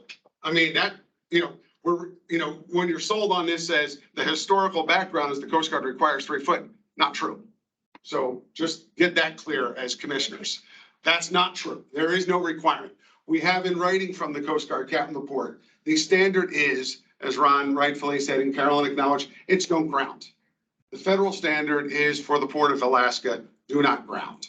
What we're talking about is a industry, a user's best practice, really what it comes to. And as a commission, the question is our policy. Do we want to get involved in a policy of telling, how they're going to run and operate here? That's really, to me, what we're looking at here. There's a couple things, so is it a best practice? Is it a recommendation? Words matter. And I will tell you again, putting on my retired old Coast Guard hat, when there is something in writing in a port, it is now enforceable. If you have something in writing and they say, here's the 3-foot and they ground, and that's a mitigating factor in the investigation. You should have followed the port's direction and maintained this 3-foot. So it's not without consequence when that is written. So understand that. The 3-foot, Chris, you asked a great question. Is 3-foot enough? Here lies probably one of the slipperier slopes we were going to go down. KPL, which, as you're aware, is Marathon's port, right? It's a private dock. KPL is a 5-foot UKC. It's a very, very different physical bottom than it is in Anchorage. We don't dredge there. There's no soundings done there every couple of weeks. It's a very different bottom, and it is, in fact, a rocky bottom. There are boulders in these rocks more so than the silt and the soft bottom we have here. Different dynamic, private dock, municipal dock. So the 3-foot has been a best practice. And as Marathon's port captain wearing that hat, every tanker I bring up, as Carolyn rightfully explained, we look at what that arrival draft is, what the tides are. You guys know the work at the port. I drive you crazy with the winter prop washing and trying to get as much as we can. That 35-foot that's advertised, we're rarely there. I mean, right now we're in the 33 range if we're lucky. With the silting that we have in. So it even gets more dynamic, and it's something we have to manage. And I say a lot of we's there because my recommendation is I think there has to be something written in there, as I put in the draft on the UKC. I am reluctant to put a number. When you put a number, that's a pretty hard number, and everyone, they're not going to read the fine print of recommends. They see 3-foot. The UKC is 3-foot. I don't know if you want to limit that. It might be more than that because as there's a lot of factors that go into the weather that is going to say it's not static. That can very much impact that UKC. that 3 foot can be very different because of the weather pattern we're facing. So there's a lot to take into consideration. You know, we can do that. The Harbor Safety Committee, the Harbor Safety Plan. And in that plan, we're working on trying to come up with the right best practice and language. But I've pushed as the chair not to put a number, because I don't think a number necessarily, you know, people say, well, you have a number at KPL. We do, and we manage it. And every vessel that comes in, we know what their draft is, and we are directing, because we own that dock, right? For here, you put a 3 foot UKC, who's managing it? So, and I've got Okay, Chris, go ahead. because I mean, just to what you said, Uh-huh. like we got 35 feet, right? But it could be 33. So now the 2 feet or 3 feet is now 1 foot. Right. Right? And have we then put ourselves in a position to be responsible for it? Because they had 3 feet, but now they only had 1 foot and now they're in the dirt. Is it our problem? Because we said that there was 35 feet? And Well, here lies, and I will answer this, it's a slippery slope as a mariner. They look at your website and it is not guaranteed. You advertise 35 foot. There's soundings that are done every couple weeks in the winter, weekly in the summer, and they go out. Do they go out to all the ships that come? Does the captain that's coming in on that foreign ship, is he sent the sounding so he can look at it? I don't know, but if you're gonna say that, I think then the port's gonna be responsible to make sure every vessel coming in knows what the water is. Because you say 35 foot and it's not. Right. What is it? That's pretty dynamic, and there's somebody has to be responsible to be sharing that information. Here's a new basis, right? That's a moving target. So here lies part of the challenge on putting a number. Because I know I have 38 foot plus or minus the tide at KPL. Here, summertime, 35 plus or minus the tide based on the dredging and the soundings. In the winter, we're prop washing. It's hard. Realistically, we're not gonna get 35 in the winter. It's just not gonna happen. Not everywhere all the time. No, we were at 31 a week ago. We're at 33 after prop washing, but that's gonna change tomorrow as it's silting in. So it's a moving target to try and manage. Well, and then you were saying too, the single hull versus double hull that we're Right. running now in the soft bottom. If it sets on it, is it really gonna do damage? Like, and I'm just worried about. It's a fair question. Yeah. I mean, the answer to that is we don't know. We don't know. I mean, I've talked to the dredgers that work out there. They can't tell me in any recent history where they've found rock. It's all silt and it's soft bottom. We're talking tankers or double hull, right? So the tankers, are they gonna create a spill? Not likely. It's a soft bottom, right? But they can't touch bottom. What I'm looking at is the port's not saying it's a 3 foot UKC for tankers. It's all vessels. So let's talk about the cement ships that come in for 2-3 weeks. And we have a tidal range of significant range. What are we doing with them? I mean, if we're just gonna, put out a 3 foot and we leave ships sit here for 2-3 weeks because of weather, who's watching that? What they're drafted. The cruise ships, they're in and out, and their draft is very minimal. I don't think they're not gonna be a concern. No. The tankers, cement ship, cargo ships, they're in play here. 27, 28. Right. So, that's just a couple of things I wanted to highlight, understand the background, understand the basis where it comes from. A letter that's been rescinded from the Coast Guard, what the federal government says is the standard you need to enforce. Understand, is this a policy? Is this a best practice? The words are gonna matter here. And I would propose as a commissioner, if the port's position is, we're gonna put it out there into the best practice, I want to hear from the port user group that says, yes, we understand this number and we can enforce it, we will watch it, we agree with it. But for the commissioners to come out with a number and put it in play without asking the port users that we're saying they're gonna enforce it, we better get their input and have all the users come in with that. Yeah. Paul, let me just respond to a few of the things you said there. How long have you been chairman of the Harbor Safety Committee? Year and a half. Yeah. And prior to that, The I Harbor Safety believe Committee. there was no issues with the previous Coast Guard letter. It's only recently that that's become an issue. So it was rescinded because it was basically referring to single hull ships. That makes sense. I get that. The only port users that haven't been represented here would be Marathon, and I'd say you're representing their interests fairly obviously, and perhaps Petrostar. And I was unable to get a hold of Lev, but I'm fairly certain that his barges don't draft anywhere near the bottom. So really, we're just talking about the Marathon vessels. About And cement. the recommendation of 3 feet is nothing more than that, a recommendation. I know that in Puget Sound, they use the must remain afloat, but in San Francisco, where they have a little more gravel on the bottom, not so much silt, they maintain 3 feet UKC at Richmond, Long Wharf, and Benicia, and Vallejo, and all the terminals down there. So I don't think we're out of line with this at all. That's just, that's my personal opinion. Obviously, you have a personal opinion, I but do, and Ron, this just is to the to port's clarify, manual. it's not just Marathon. I mean, when I'm talking to users, the one that's missing to me is cement. Well, I'm not sure why cement would want their ships to ground any more than anybody else wants their ships to ground. And if they're responsible just like everybody else, and you're saying it's not enforceable, of course it's enforceable. The Coast Guard's going to enforce it. If you touch ground, then it goes to Chris's point.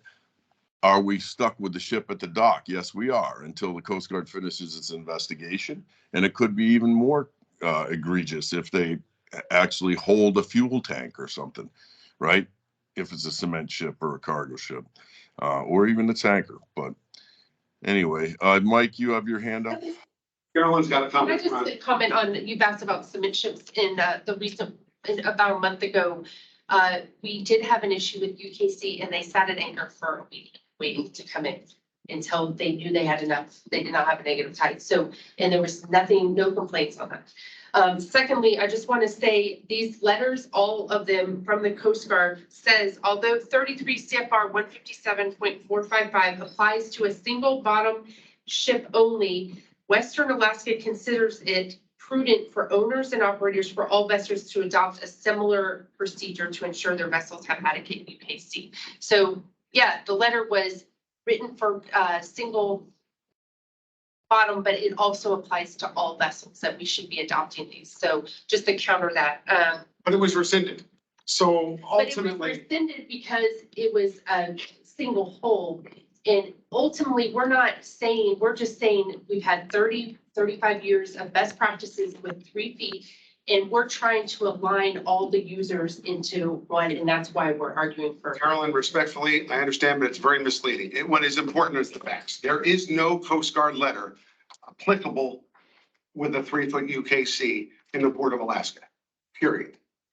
Yeah. The references that are coming up are old, Well, we're not And they've been arguing that, rescinded. we're arguing that it's a best practice. right? But just don't mislead and say there's a letter out there that says this, because I that didn't letter has say been there was a rescinded. limit. I You said just there. read it, so it's not. That's no longer applicable. So it's misleading to read that to people and say, this is what the Coast Guard says. Well, the Coast Guard has since said it is no longer applicable. That's what's most important. And then I asked, what is applicable? What will you enforce? And they said, you cannot ground. That's ultimately what it comes to. Well, that So- sounds hearsay to me, Paul, at this point. We don't have any letters from them, and you have a personal relationship with the captain of the port. So, let's I call take it. offense. Actually, I do have it in writing from the Coast Guard, and that is submitted to the Harbor Safety Committee. They have it. And since you didn't go through the Harbor Safety Committee to ask for this briefing, the Harbor Safety Committee can't give you that information. If you wanted to ask for that information, the Harbor Safety Committee can certainly supply it. But in fact, the Coast Guard does have in writing, they've rescinded the letter to the Harbor Safety Committee, and they have said what they would enforce in writing. Let me ask Carolyn this then, since we're talking about the Harbor Safety Committee and since you keep bringing it up. When the Navigation Work Group voted on what kind of UKC they wanted to see to put forward for the entire committee to vote on, what was the vote, Carol? We never had a vote the Oh. idea is. Okay. So. Well, so there's no definitive information from the navigation work group on this aside from what we've heard. And I think it's a germane to the terminal manual that underkill clearance be defined in the definition. So people, because you brought that up in your comments, Paul, we should define it. And I feel like Carolyn's made a very reasonable presentation about what the number should be, and all the users that are here have all stated what they feel like they're going to use one way or the other. Mike, you've had your hand up. I apologize. Please go ahead. Thank you. So I wanted to understand, maybe I have a long question. So the Harbor Safety Committee is the committee that's tasked with overseeing safety practices at the harbor, correct? No, they're No, more it's of a voluntary group. Right. They're all made up of volunteers that represent coming up with best practices. Everything from the commercial operators to the fishing vessels, the pleasure boat operators, everyone operating in Cook Inlets has a seat and they represent their community. And it's ultimately they have no teeth. It is just strictly a best practice and recommendation body that forms that committee. Okay. So and the navigation work group is a spin-off of the Harbor Safety Committee. It's a subset, yes, sir. Subset. So if I may respectfully offer that, it sounds like there's some disagreement inside their group as to what should happen. And I would like to make a motion that, well, before I make a motion, are we voting on the harbor manual, on the operator's manual today? Well, we have a significant series of edits, and this happened to be at the top of the list. Okay, so we're still making edits, right? It's not, right. We're not voting on the manual final today. manual, no. Okay, we're not ready to vote on it. So I don't know if I need to make a motion, but I would just, we're sort of arguing, they're sort of arguing their point back and forth with us. And I'd like to see the Harbor Safety Committee make a recommendation to us, not a spin-off group of the Harbor Safety Committee. So I'd like to make a motion that I would like to make a motion that we refer this issue of depth, or we refer this to the Harbor Safety Committee and have them give us a recommendation that represents the Safety Committee before including any wording in the manual, whether it's 3 feet or stay afloat. I love the idea of stay afloat makes good sense to me since the captain's responsible, but I digress. I'd like to just recommend that we ask the Harbor Safety Committee to come up with a consensus amongst their members and make a recommendation to us as to what they feel would be best. Well, let me just ask Carolyn what happens at the navigation work group, because here's the way I understand. Point of information, Ron. Yeah. I made a motion. If nobody wants to second it, then that Motion. But if it's seconds, we have to vote on it. I understand. If it's seconded, then we can have discussion on it before. On the motion, correct. Second. All right, moved and For seconded. discussion purposes. Yep. Who seconded it? Aves. Aves, thanks, Aves.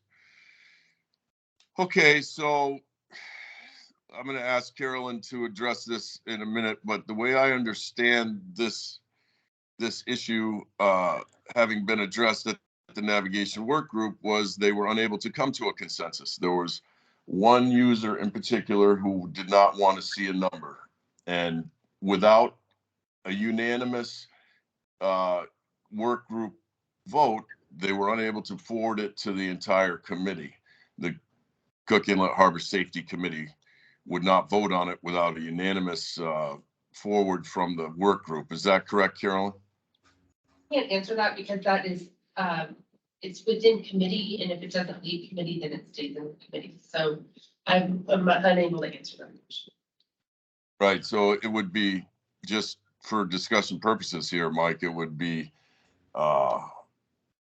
it would be unproductive to ask the Harbor Safety Committee to come forward on this because they were unable to make a decision previously. Paul, would you like to comment? You know, as Carolyn alluded to, you know, the work group works for the navigation committee. And the work group doesn't vote. They're just fact finding and kind of coming up with what their findings are and make a recommendation to their the navigation committee. And they did have challenges coming up with consensus. And I will say for the, you know, transparency, as the chair of the harbor safety, I saw this problem, and in our last meeting, I made the decision not to bring this public yet because it was too confrontational. And in a harbor safety committee that was brand new and struggling and trying to stay afloat, I felt this was just going to create this, you know, a lot of challenges. And I said, let's continue working on it, but we're not there yet. So that's there, you know, you need to know that piece to it, Mike. So could the harbor safety committee, if your request from the port commission, put something in writing? I mean, I'm the chair of it. We would ask. I mean, we'll see. We can go back and ask. I don't know what we're going to get as a response.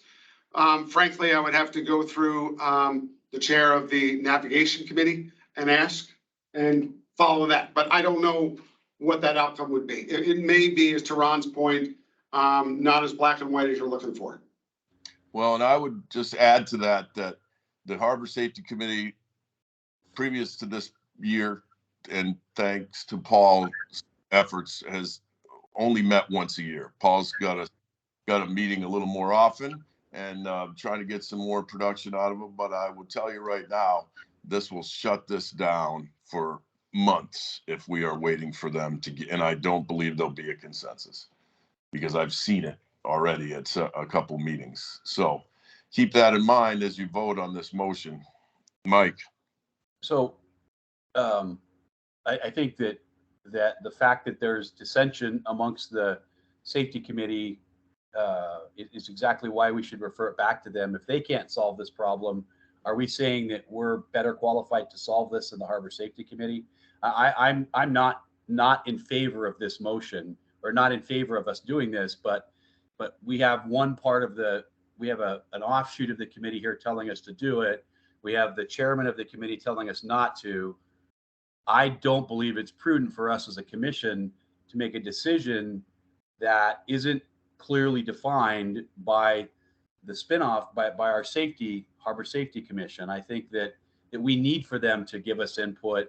And if they come back to us and say we couldn't come to a decision, it's your call. I don't think that we just hold it up for months. We're going to publish our manual when you're done with all of the edits, I'm assuming. And I don't know if we have like I don't know if we have a working group that's working on your edits or not working on the edits for the operator's manual, if staff is doing that. But I would believe that it's prudent of us as a commission to get the recommendation and input of the safety commission or the safety committee, not a work group of the safety committee, before we make a decision. It's improper for us as a commission to bypass a level of leadership. And I just am not for us. I mean, since we're not voting on anything, it doesn't matter anyway. If we just refer this back, and if they can't do it, we can always put it in the operator's manual if we decide to. But there's just this is just, we're kind of spinning our wheels here, and we really should kind of follow a proper line, I think, just to do things the right way.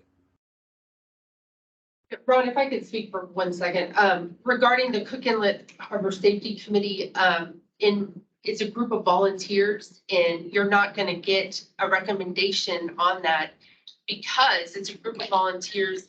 And if you can't build consistency, they're not going to make a recommendation. Basically, we regurgitate information that's already out there. So if you look at everything that's on their website, it's only regurgitated from coast pilots and such. So there won't be a decision on that ever. And I would just respectfully ask Ron that since this is a commission and we have an official motion on the floor, that we allow some of the commissioners to speak. And I'm not, is Carol a commissioner? No, of course not. She Okay. was giving. And I'd like to hear from the other commissioners if we could. And the fact that you're mentioning the Harbor Safety Committee meant that I thought it was germane for her to answer that. It's fine. I just Then like your that's commissioner. fine. The point of order is well taken. I would like to hear discussion from the other commissioners on this, and then I'll weigh in and we'll vote on the motion. Garrett. Yeah, I appreciate, Mike, your commentary, but I think what we're trying to achieve is some terminal guidelines that we don't have right now for operators who move in and out of the port. And I think we can move forward with the outline that we've been presented today without impeding fine tuning in the future from the Harbor Safety Commission or other committees that might make constructive commentary. But I think it's imperative to have an operational manual that we could rely on for general guideline purposes, just to have something on record. That's my comment. Thank you, Garrett. I think that's what we're all trying to achieve here. And that's what, at least what I hope that we would do today is, you know, rough out the edits and move forward with this. Is there any other commissioners? Aves, you seconded. Would you like to comment? Chris is up next.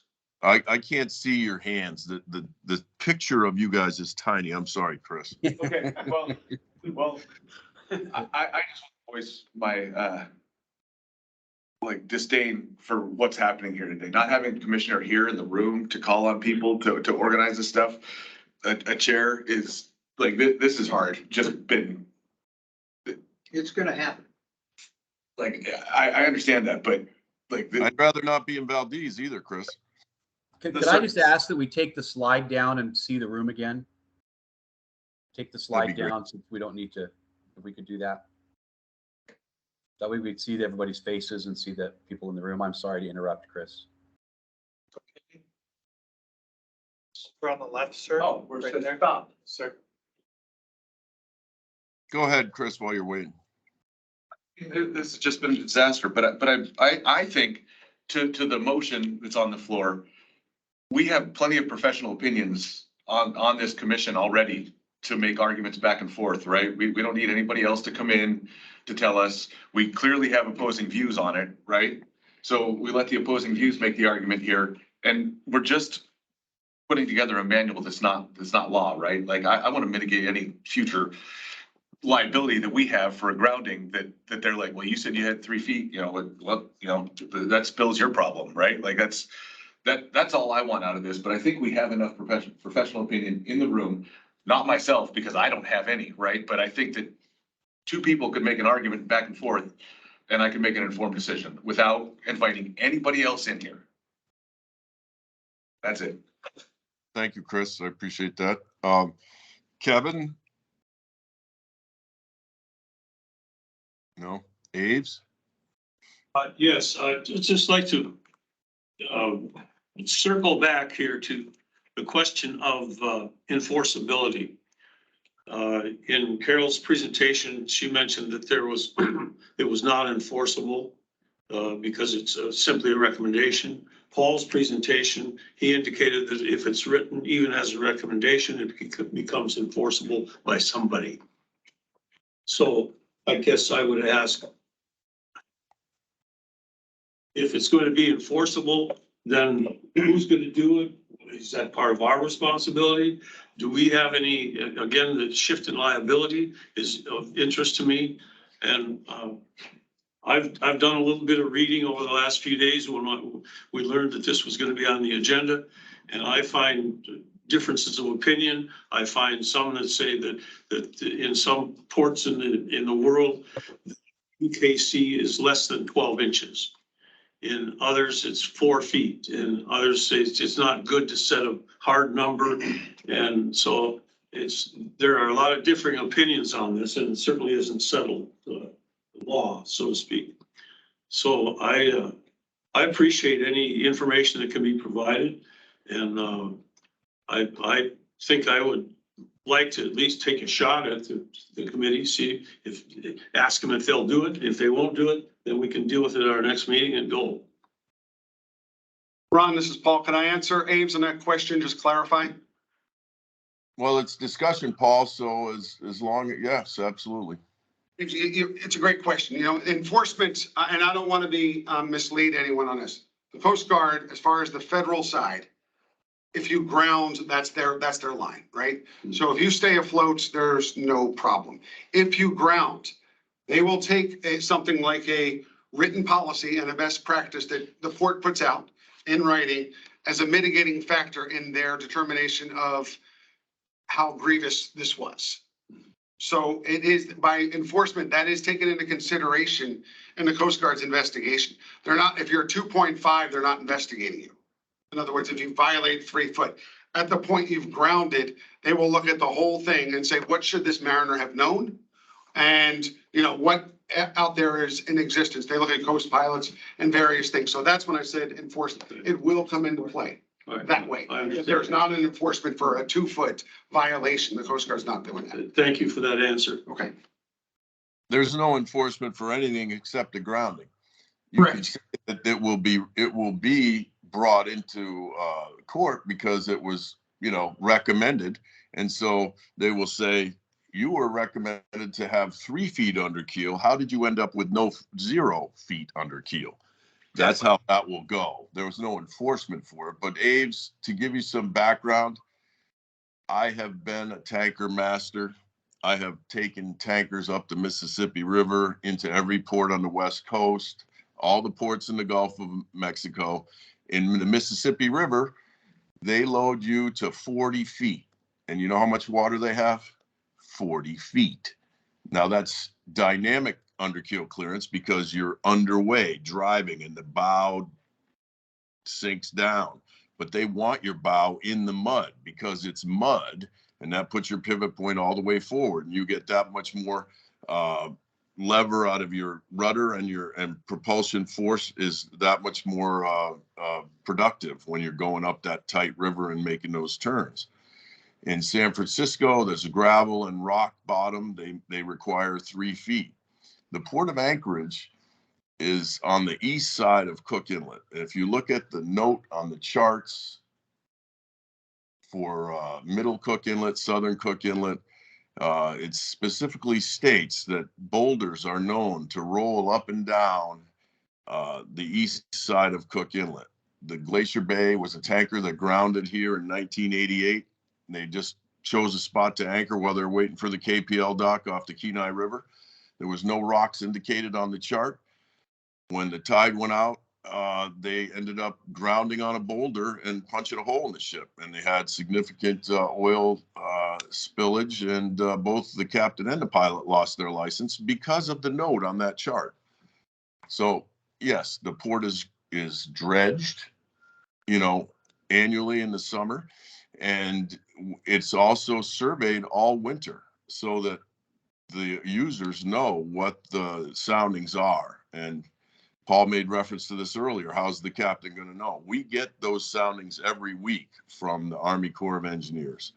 And we as pilots are completely aware of what the soundings are and where they are. And then, you know, the users will occasionally ask the tugs to do prop wash to try to keep some of the high spots worn down.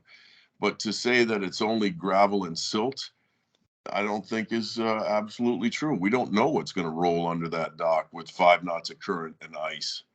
And I think 3 feet is the minimum that we should ask. And I think it's a reasonable number. I think if the board votes to ask the Harbor Safety Committee, we're going to wait for months and they're not going to come to a decision. I can tell you, I was at the meeting.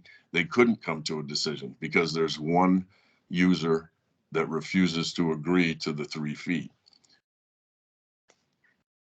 And if there's no other discussion, I see that Garrett has his hand up again, I think. Garrett? No, I do not have my hand up. I'm clear.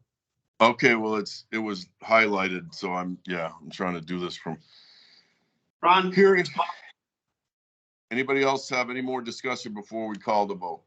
I think, Ron, one more thing. It's Paul. Cat Mailer. I brought it up and I think it would be prudent, and commissioners, my thought would be to hear from the port users. We have a port user group that's established and has been helpful for us. And I think it would be prudent to hear from them on this, as if we want to have a draft copy and say this is what we are coming up with, and hear from them before we take it much further. I think that, listen to the users that are. Is that discussion germane to the motion, Paul? Just add to it, where Mike is saying a motion to ask for feedback from the commission, I would also add we would also add something to the users, that's all. Okay, because I believe we had everybody that was a user except for, we didn't get Cement's information, but we got Tote and Madsen. And I think it should be inclusive. well, as a marathon, what's your input? I just have a point of order here. We're kind of getting off the track now. You were going to call for a vote on the sending it to the safety committee. They can engage with the port users and get that comment. I mean, or we can at the next meeting, but let's vote on this. We're like an hour on this issue now. I'd like to get moving on. You have other things you want to edit, right? And I'm gonna have to sign off in 5 minutes. So if you guys want to, I mean, let's vote on the issue of sending it to the committee or not. And then if we don't, then it goes back to the discussion of the language and the input and all that stuff. Is that the end of your point of order then, Mike? Thanks. Yes. Let's call the vote unless somebody else, I asked for any more comments and there were more comments. So one final call for comments. Okay, we better do a roll call vote on this. Diane, are you here? Don't worry about it. I'm here. I have a pen. Thanks.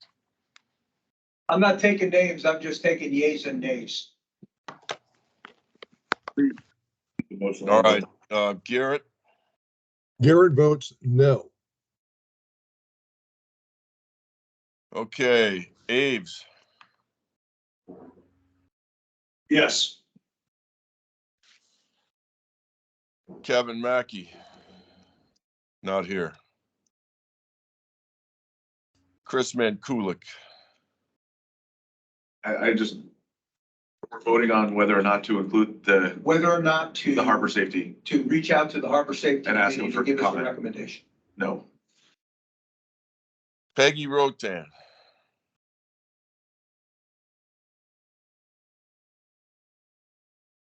are you muted? Maybe Peggy had to leave.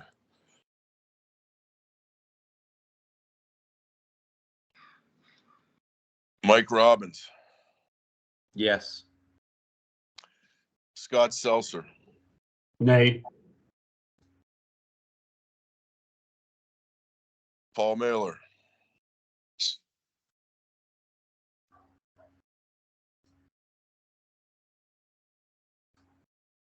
Captain Mailer. Yes. Okay, I couldn't hear you. All right, so I think, did I get everybody? Steve, Kevin's not here, Scott's not here. Or Scott is, I'm sorry, but we didn't get Peggy. Peggy, are you on? I don't see her. I don't see her either, Ron. I think she signed off. Okay.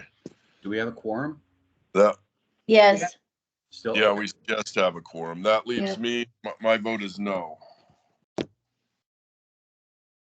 And with that vote, there are 3 yeas and 4 nays.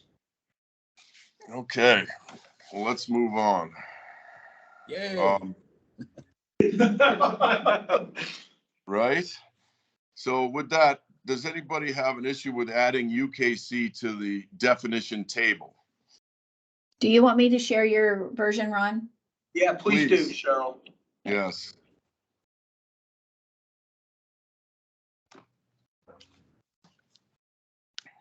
So page VI.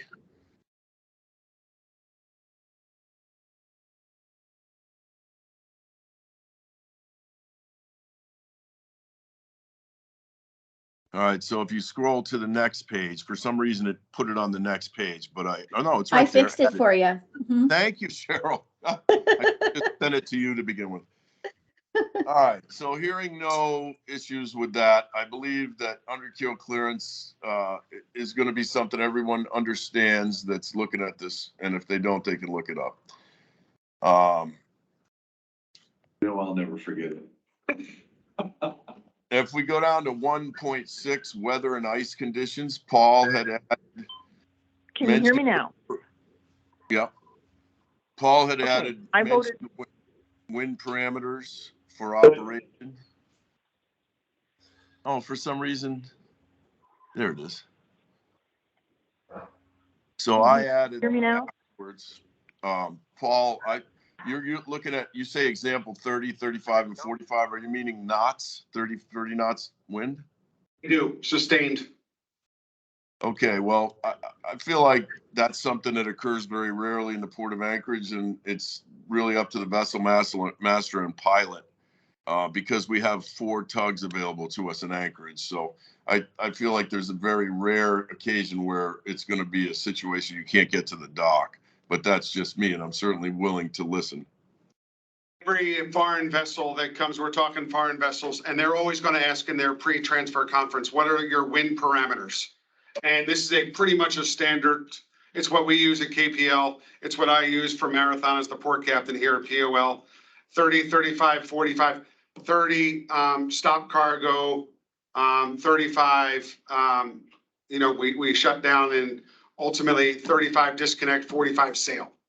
And No, I understand, and that makes sense for KPL because you're in an open roadstead situation where you're getting swell and the vessel moving considerably. And it's considerably less at KPL, just, so if it is southwest. I just use this as an example.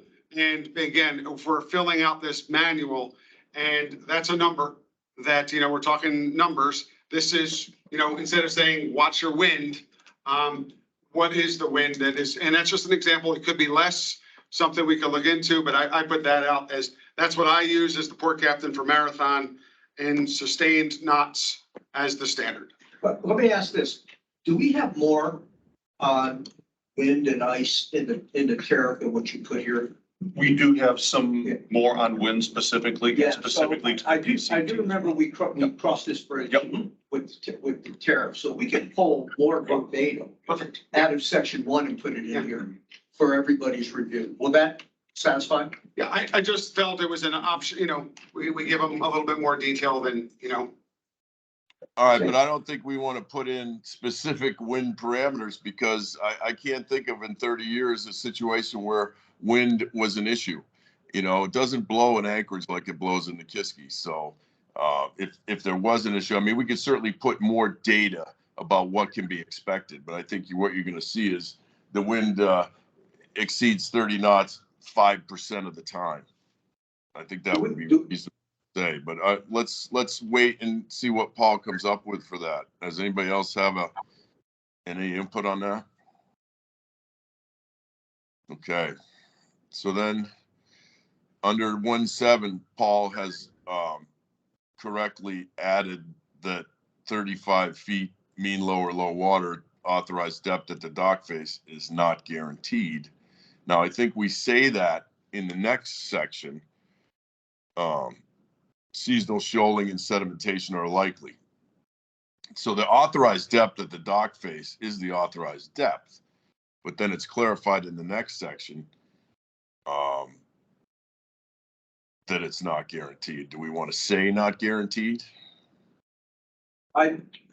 There's no harm from my point of view. There's no harm in doing that. It's going to put it out a little bit more. We're also going to take that paragraph and line up number 3 under 1 and 2 when we get back to it. Why don't we say not guaranteed? See next paragraph, whatever we're calling that. That'll be number 3, right? C3. Yeah. Okay. And for that matter, C1.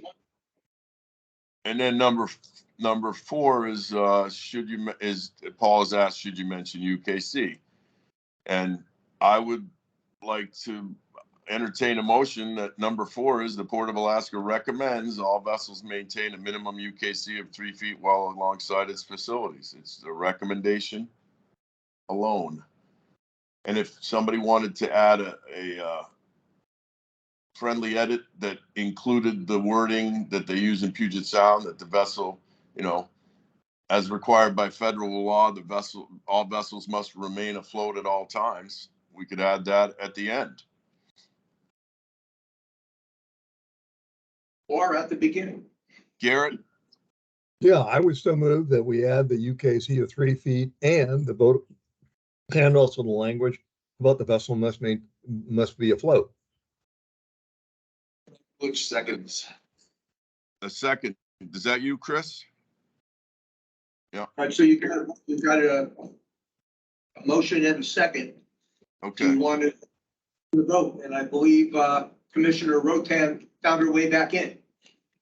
Oh, good. Well, any discussion? We have a motion on the floor to add to depth of water, section 4. The Port of Alaska, pardon me, recommends all vessels maintain a minimum UKC of 3 feet while alongside its facilities. All vessels must remain always afloat while alongside the facilities, and I'm happy to edit that any way people feel necessary, because I may not have said that correctly. But do we want to say, as per federal law, all vessels must remain afloat while alongside the Port of Alaska, any terminal at the Port of Alaska? Ron, I would say as applicable by federal regulation. Okay. But we still want to say remain afloat, right? Okay. Is somebody getting this down? I am not writing it down. Cheryl is typing it in right now. All right, when you get done, Cheryl, will you read it back so we can have a vote? Sure. What I have is the Port of Alaska recommends all vessels maintain a minimum under keel clearance of 3 feet while alongside its facilities. As applicable by federal regulation, all vessels must remain always afloat. That sounds good to me. Any discussion before we call the vote? Hearing none, let's do a, was there any opposed? Hearing none, the motion carries. Let's add that to the manual. Look, we're making progress, ladies and gentlemen. I like Paul's next one in number 1.9 security. He added number 5, and maybe Paul Rokas security, safety. You want to maybe put something in there about things that are forbidden, alcohol, firearms, etc. Okay. We will take care of that. Okay. Go ahead. All right. And when I count the paragraphs, though, somehow number 3 got skipped. So it's really 1, 2, 3, 4. Yes, it did. It did. I see that now. Okay, let's make that 4. Yeah. Easy enough to fix later. Under 6. Oh, what happened? I just skipped like 6 pages. It's a good location to put this information. That's all I meant by good spot. Okay. Yeah, no, Okay. it's good. Thank you. How about safety sanitation? Paul adds maybe under 5, mentioned ballast water treatment plants and discharge policies. I don't think anybody's going to operate their ballast water treatment plant in the silt in Anchorage. But maybe they can get away with it. I don't know. Do we need, Paul, what was your thought there in mentioning this? It's the same thing, foreign flag vessels coming in. That's a very common question. In this opportunity to put it in there, you know, no water exchanges done at the berth, and leave it at that. I mean, however, whatever language they want to work, I just felt the ballast water issue it's an opportunity. It could be addressed under sanitation. And I think there's some additional language in section 1 of the tariff that, I'm sure there is. that we can pull into this as well. That right there. is Oh, the let's perfect- add that then, and we can look at it next time. So one of the things I noticed while we're talking about water is a lot of vessels want to know if they can take water across the dock. Is that listed in here anywhere? No. Can they It's not. take water across the dock, or do we have to have a truck come bring it down? Or? No, we have piping, and you Yeah, can tie. fresh water on the dock. So maybe let's add that, Paul, somewhere. Fresh water is available, and if there's a price or whatever, you know. Yeah. Do Yeah. you but want it we're- in this section or just leave it up to us? Well, where is it? Is it on each berth? It's in section 2 of the tariff. It's in the No, price. physically, where's it located? Is every Yeah. berth? It's available at every berth. Yeah, we have enough hosts. And the terminology that we use is actually potable water. It is, right. Potable water is available at the port upon request. Yeah. Yeah. See the tariff for the rates. Well, let's add it and get it in here so that, because that's something ships will ask. And In that's this what I'm, section, or do you want me to just leave, what do you want me to do, Steve? Put a note here, or how will you guys remember? I Put think, number 6, put a number 6 that says potable water, and that's the membrane jogger for us. okay. We're cruising along here. Next I see, okay, under 2.2 berthing, this was me. It says, number 1, vessels berthing or departing piers or wharfs subject to this tariff must use sufficient tugs. So I want to remove subject to this tariff, because we're not talking about the tariff. Just vessels departing, berthing or departing wharves at the Port of Anchorage must use sufficient tugs so that the vessel can be berthed or removed in a safe manner. So we are looking at it, Ron, and it looks like your edit was included because we have a little red bar on the side over there. So you're good to go there. Okay, well, I just want to explain what my thinking was and make sure everybody's okay with that. It doesn't need to say anything about the tariff. And basically what we're saying is you must use sufficient tugs, which means that, you know, Paul's comments, which are germane in the next section, are unnecessary, because it says right above there, you must use sufficient tugs so that the vessel can be berthed or removed in a safe manner. And here are the velocities that fendering is designed for. Scroll up. Mr. Chairman? Yes. This is Ames. Since we voted on that UKC item, do we have to vote on the rest of these changes as well? Yeah, because it's not all about UKC. It's Well, about, that's a good question. I haven't really heard anybody have any input here on these changes, but I'm happy to vote on each one if you feel it's necessary. The other one was very contentious, and there was significant discussion. So, I mean, these are almost just editorial. Does anybody have an issue with what I've stated there, that, you know, number 2.1 describes how vessels must be berthed and the tugs required, such that addresses Paul's comment. Paul, do you feel that addresses your comment adequately?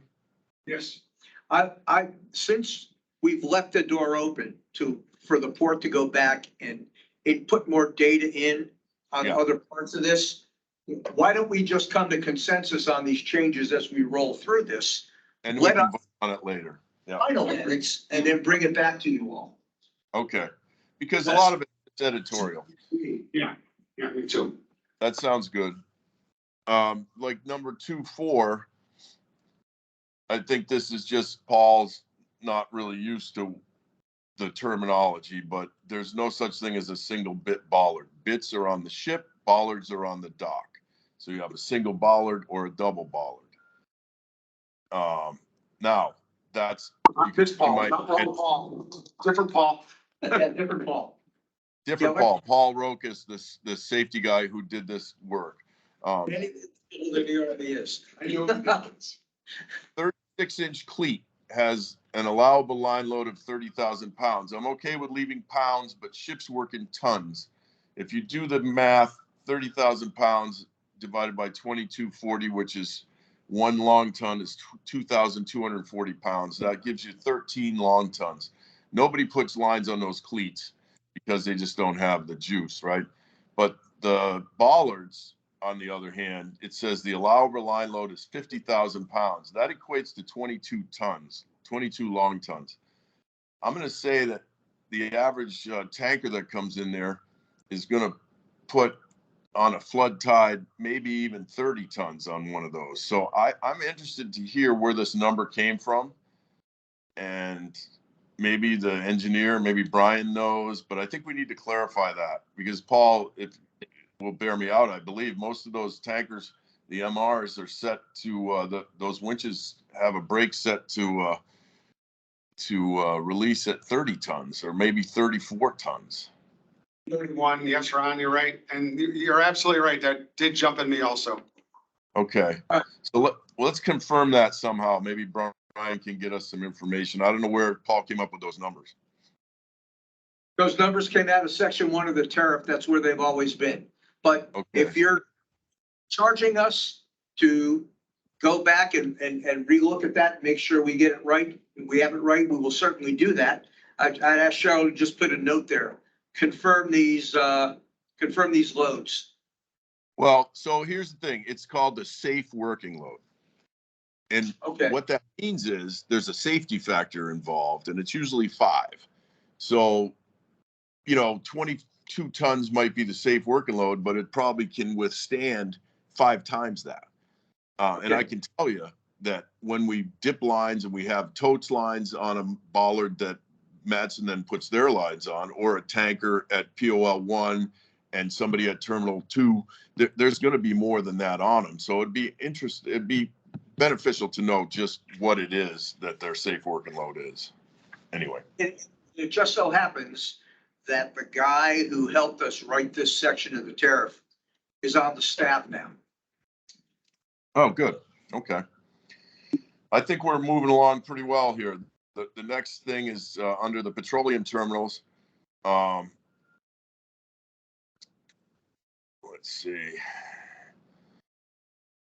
Paul mentions very appropriately under 3.1, there is no gangway on POL Terminal 1.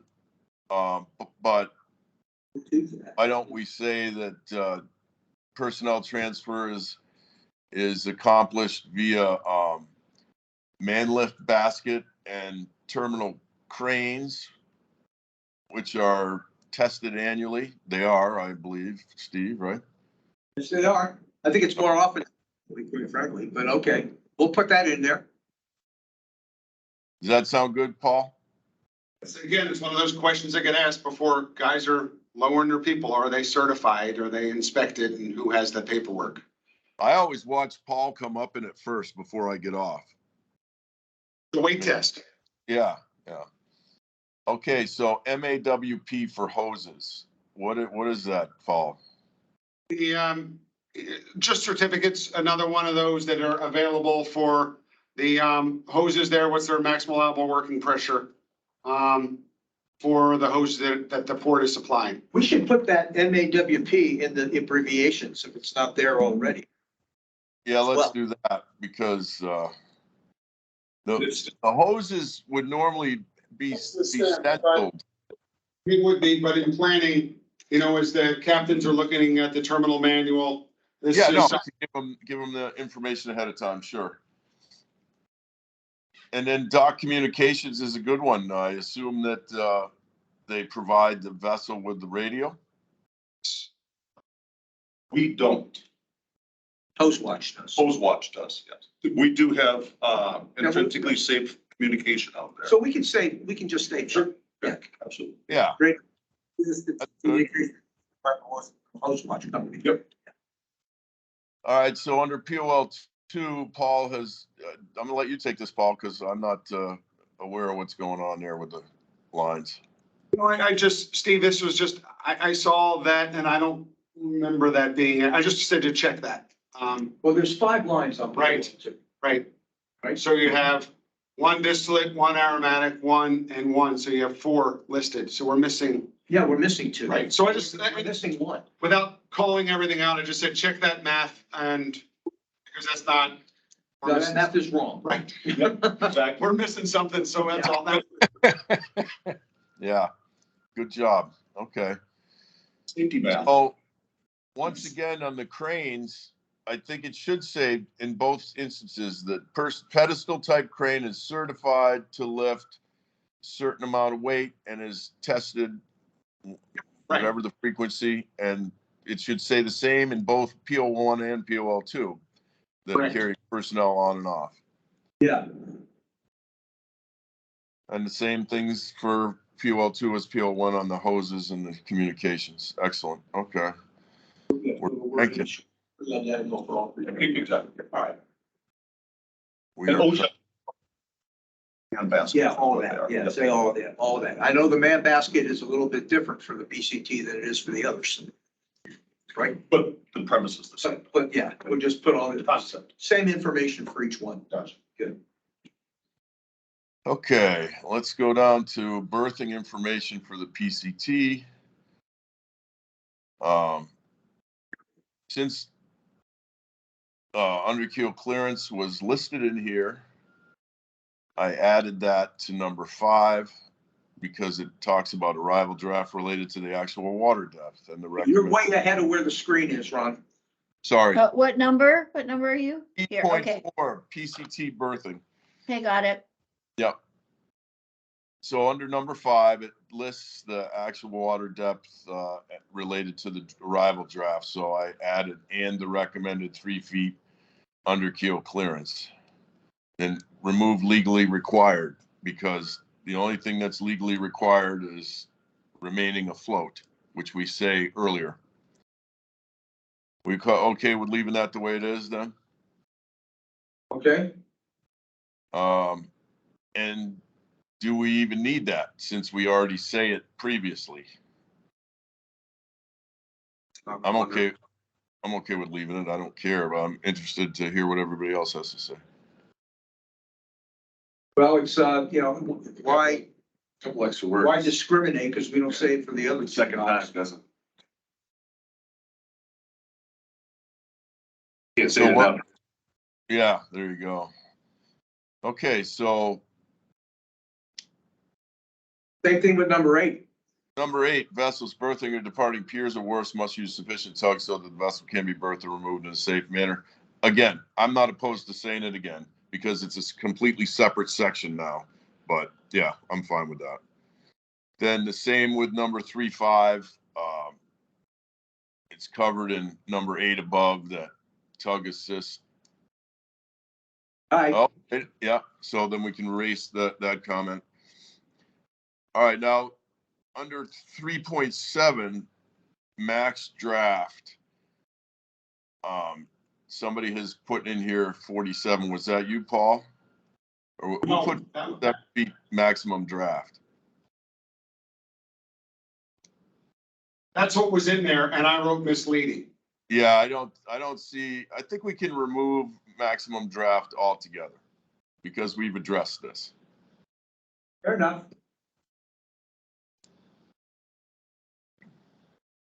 And if I'm moving too fast, somebody, because I'm not looking at hands raised, just speak up.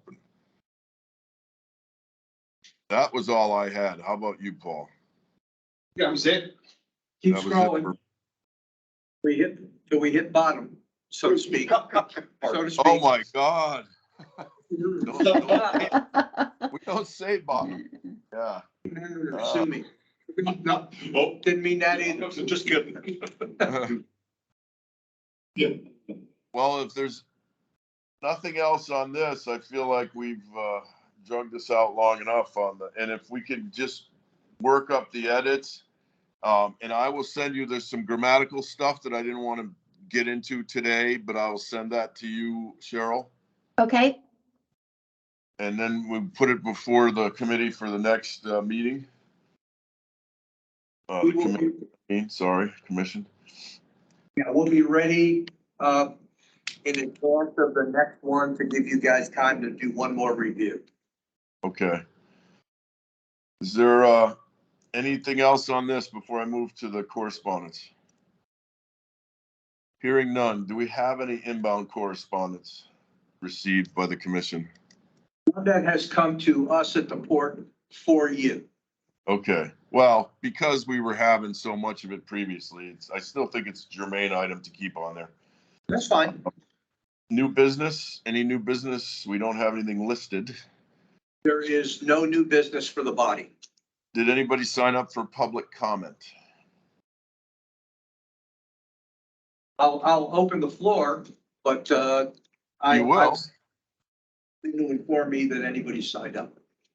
Okay, well, since we have a policy that you must sign up for public comment, I think we're gonna say that nobody did and we're not having any public comment. Let me do one more check of the chat box before I. Okay, please do.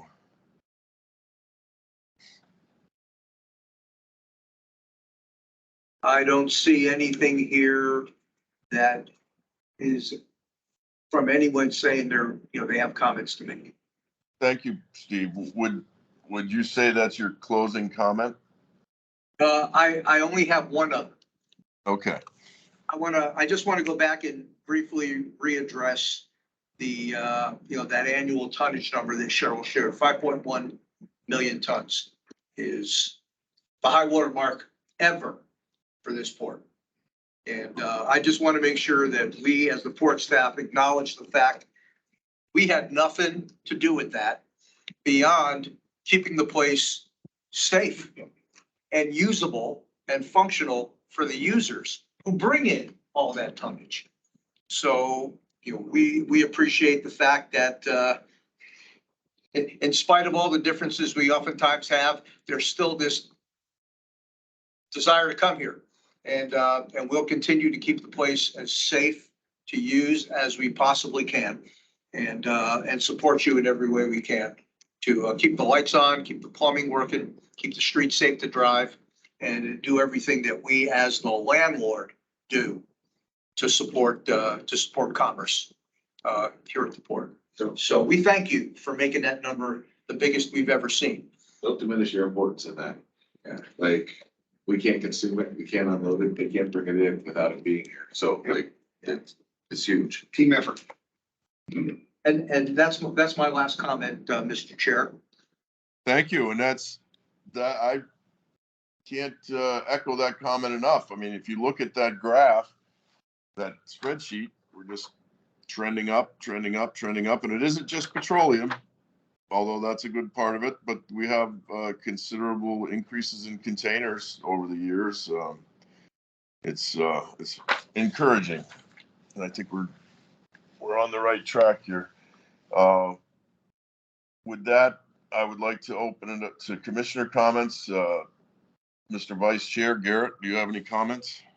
Other than just, hey, Steve, and to your staff there, job well done. Those improved numbers wouldn't show up but for the good operations you're running there. Good job. Here. Thank Abe? I echo Garrett's comments. Good job, Steve, and to all your staff. Thank you. Peggy? Is she gone again? Or maybe she's just muted. Okay. How about Chris? Thanks everybody for all their hard work. Appreciate it. Good. I think we're down to Steve. Are you on?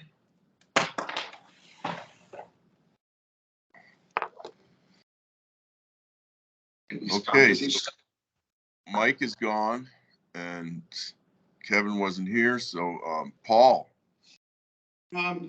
Two quick comments. A great job. Appreciate the port stepping up and doing a operations manual.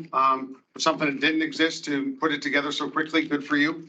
Second, thanks for the commitment to prop washing. I think it keeps the port open and we're able to do this safely. And that's a great effort and I want to acknowledge that.